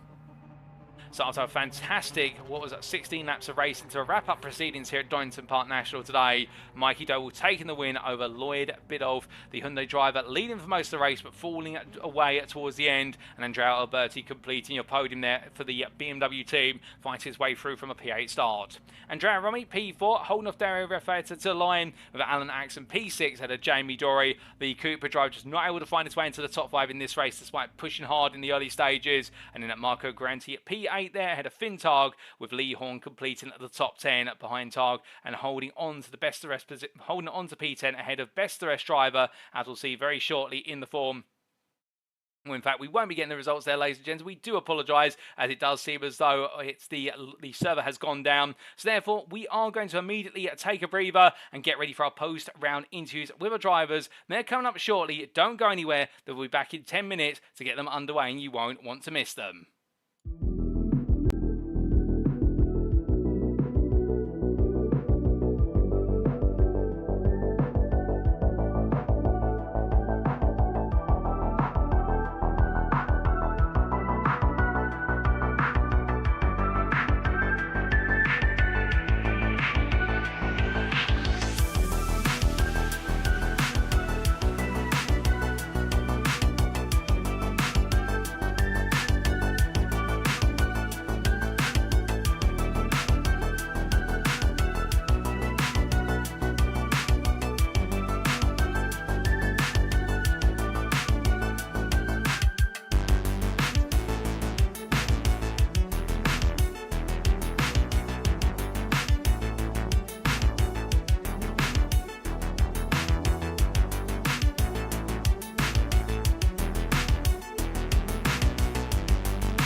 Alrighty, ladies and gentlemen, without further ado, it is time for our post-round interviews. And today, we're going to be hearing from the number 32 driver of Aaron Hampstead, our sole interviewee, and we're going to be hearing his story of battling outside the top 10, but fighting for spots inside the top 15, of which he had plenty of fights in all three races after what was a difficult qualifying session. But without further ado, as he does get ready to join me in the interview, in fact, he's going to join me now. And well, we say hello and welcome, Aaron. It's good to have you join me for an interview this evening. But I have to ask, how was it for you out there? Because it looked as though the conditions were treacherous and the batting was always going to be ever intense. Intense was one way of putting it. But no, it's you sort of guessing what the conditions going to do. Like first race qualifying was awful, absolutely dreadful. Started P18, I think it was. Mixture drivers went mediums. I went for the wets. Some of them did, and it seemed to pay off. To be fair, I went from P18, I think, up to P6 within a couple of laps, settling in, and then it just dried off, and I just cooked the tyres. Oh goodness me! And coming back to qualifying, what went wrong in qualifying in your opinion? The fact qualifying P18, it looks as though, particularly as we went racing, there was a lot more pace in the car and from yourself. Just trying new things because just through the week I made an error of practicing with setups on, adjusting that, getting the pace up, and I've come today and obviously it's completely changed. To what I'm used to. I'm used to trying to get the car to slide with the setup that I've currently got, where with the default that we've got to run, it's not as easy to get it to slide. And then with the weather condition as well, it's just threw me completely out. So it's my own fault for learning with it. I forgot that it was fixed. Oh, that's absolutely fair. So a learning experience all the way, and then coming back to race one, that option to invest in what was the wet tyre initially, and like you say, charging all the way through the field in spectacular fashion up to P6. I mean, that must have brought you some comfort knowing you've made the right call, and it showed your pace was definitely there. Yeah, no, I was buzzing. I was chatting to Finn Tag, because he started P4 and he was struggling with it, and I was like, I'm loving this. I said, you know, I love the wet weather. I said, I'm banging through these. I'm up to P6 now. I said, I'm catching you, and then it all just went wrong. And I have to ask, with regards to that transition, because of course we saw the dry line gradually form, and then suddenly the pace switched to the dry tyres in particular. You were saying about the fact that tyres started to overheat quite aggressively. Was it a sudden change, or could you feel it gradually slipping away from you? As soon as that dry line appearing, you're sort of trying to drift over to sort of try to cool them down, and then get back over onto the dry. But they went probably within, I reckon, as we hit the 10-minute mark to go, they were just gone, and then all of a sudden I was just falling to the back again. I see, and well, going from race number one, a P14 finish, which was still an improvement compared to qualifying 4 places gained, to race number 2, a race which saw practically monsoon conditions envelop for the United Kingdom. I mean, that must have been a different style of race, given the fact that practically everybody opted to go on the wets. Everyone did. I didn't. I was busy. It's on you. Why? Hang up. I do apologise. No problem. I'm getting a thing through. My apologies on that. Yeah, no. It just went completely wrong. I was assuming it was going to be like it was in race 1, start off wet, go dry. So I went for dries, and it was just completely the wrong call. Completely my own fault. And that's why I just landed towards the back of the field again.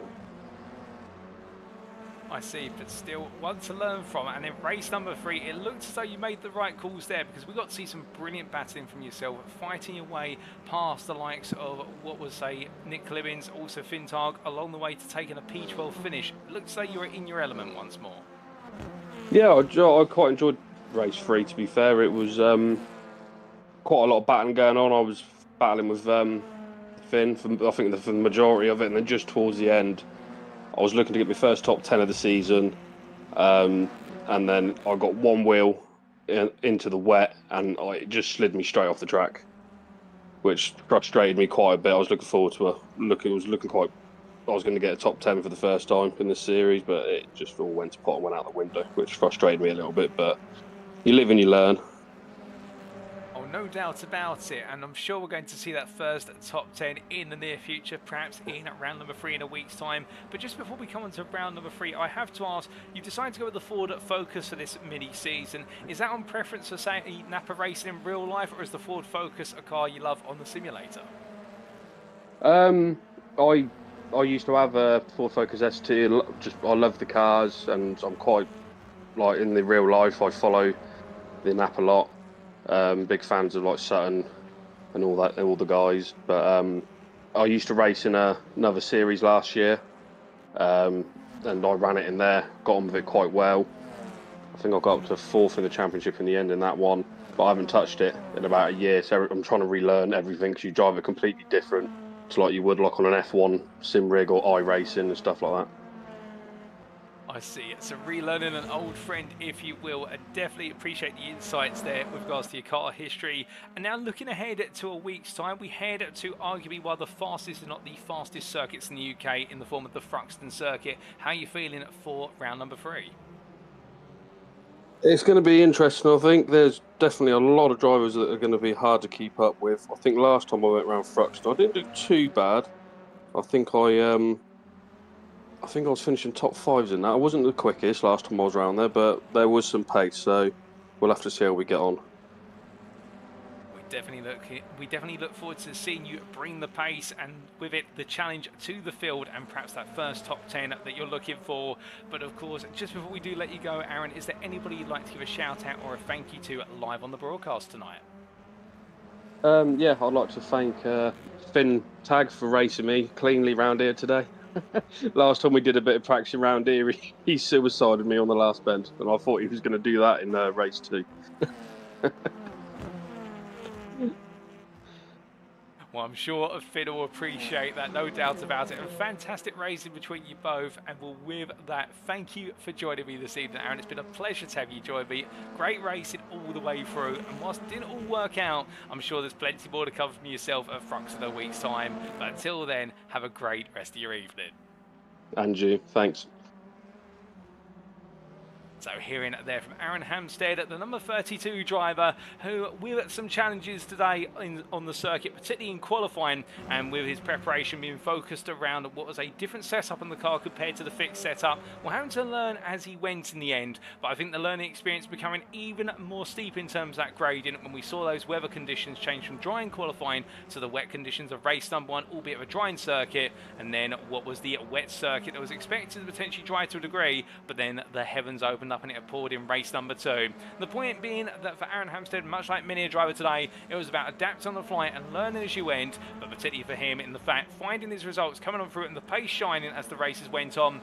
And in race number 1, that absolutely stellar run up to P6, but the tyre running out of life for the wet compound in the end, and then deciding to go for the wrong tyre compound in race number 2, but in race number 3, getting it just right, albeit an unfortunate error towards the end of the race, seeing him drop from what could have been his first top 10 down to P12. And as he admitted, a degree of frustration there, but still 2 more rounds of racing to go, 6 more races left on the calendar, and I reckon before the end of the season we are going to see Aaron Hampstead take his first top 10. There's no doubt about it, ladies and gentlemen. I'm sure many of you will be cheering him on to do so in a week's time. But with that, ladies and gentlemen, that does conclude our interviews for today.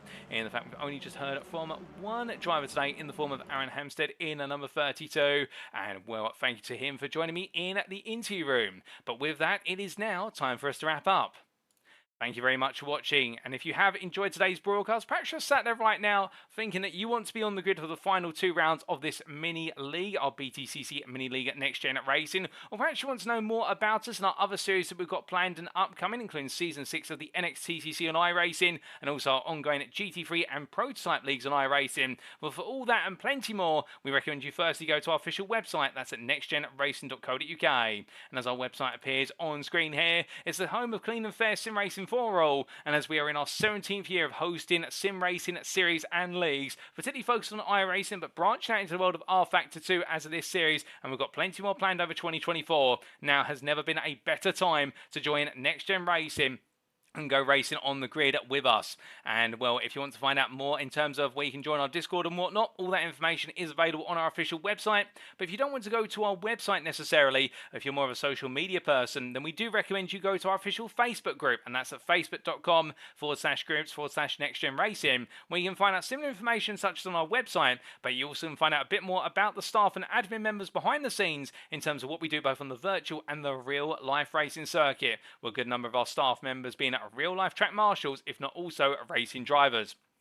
We'd also like to take a moment to say a big thank you to our sponsors, who do include Powermax Racing, Next Level Racing, Mark Sykes Designs, Joyce Design, Higgins Automotive, IMB Racewear, Sam Cases UK, Douglas Motorsport, and Benji Sim Photos. But now, ladies and gentlemen, attention turns to a week's time, for in round number 3 on Tuesday the 13th of February 2024, we take on the Thruxton Circuit. Hard, fast and absolutely incredible top speeds await our drivers, but with it all, of course, is the thrill of the pace and the thrill of the chase. Could we see new winners in terms of the top steps of the podium, or will we see the continued run of the likes of what is Andrea Romi, Andrea Alberti and Lloyd Biddulph at the top, and also recently taking his first win at Mikey Doble as of the final race day at Donington Park? Well, for all that and more, tune in a week's time at the Thruxton Circuit and save the date of Tuesday the 13th of February 2024. But until then, we've been Next Gen Racing. I've been your host and commentator, Paul TX141 Walsh, also known as Britain a Spit, depending on what media you follow me on. And until next time, remember to stay safe, stay well, stay smiling, but most importantly, remember to stay on track. Good night.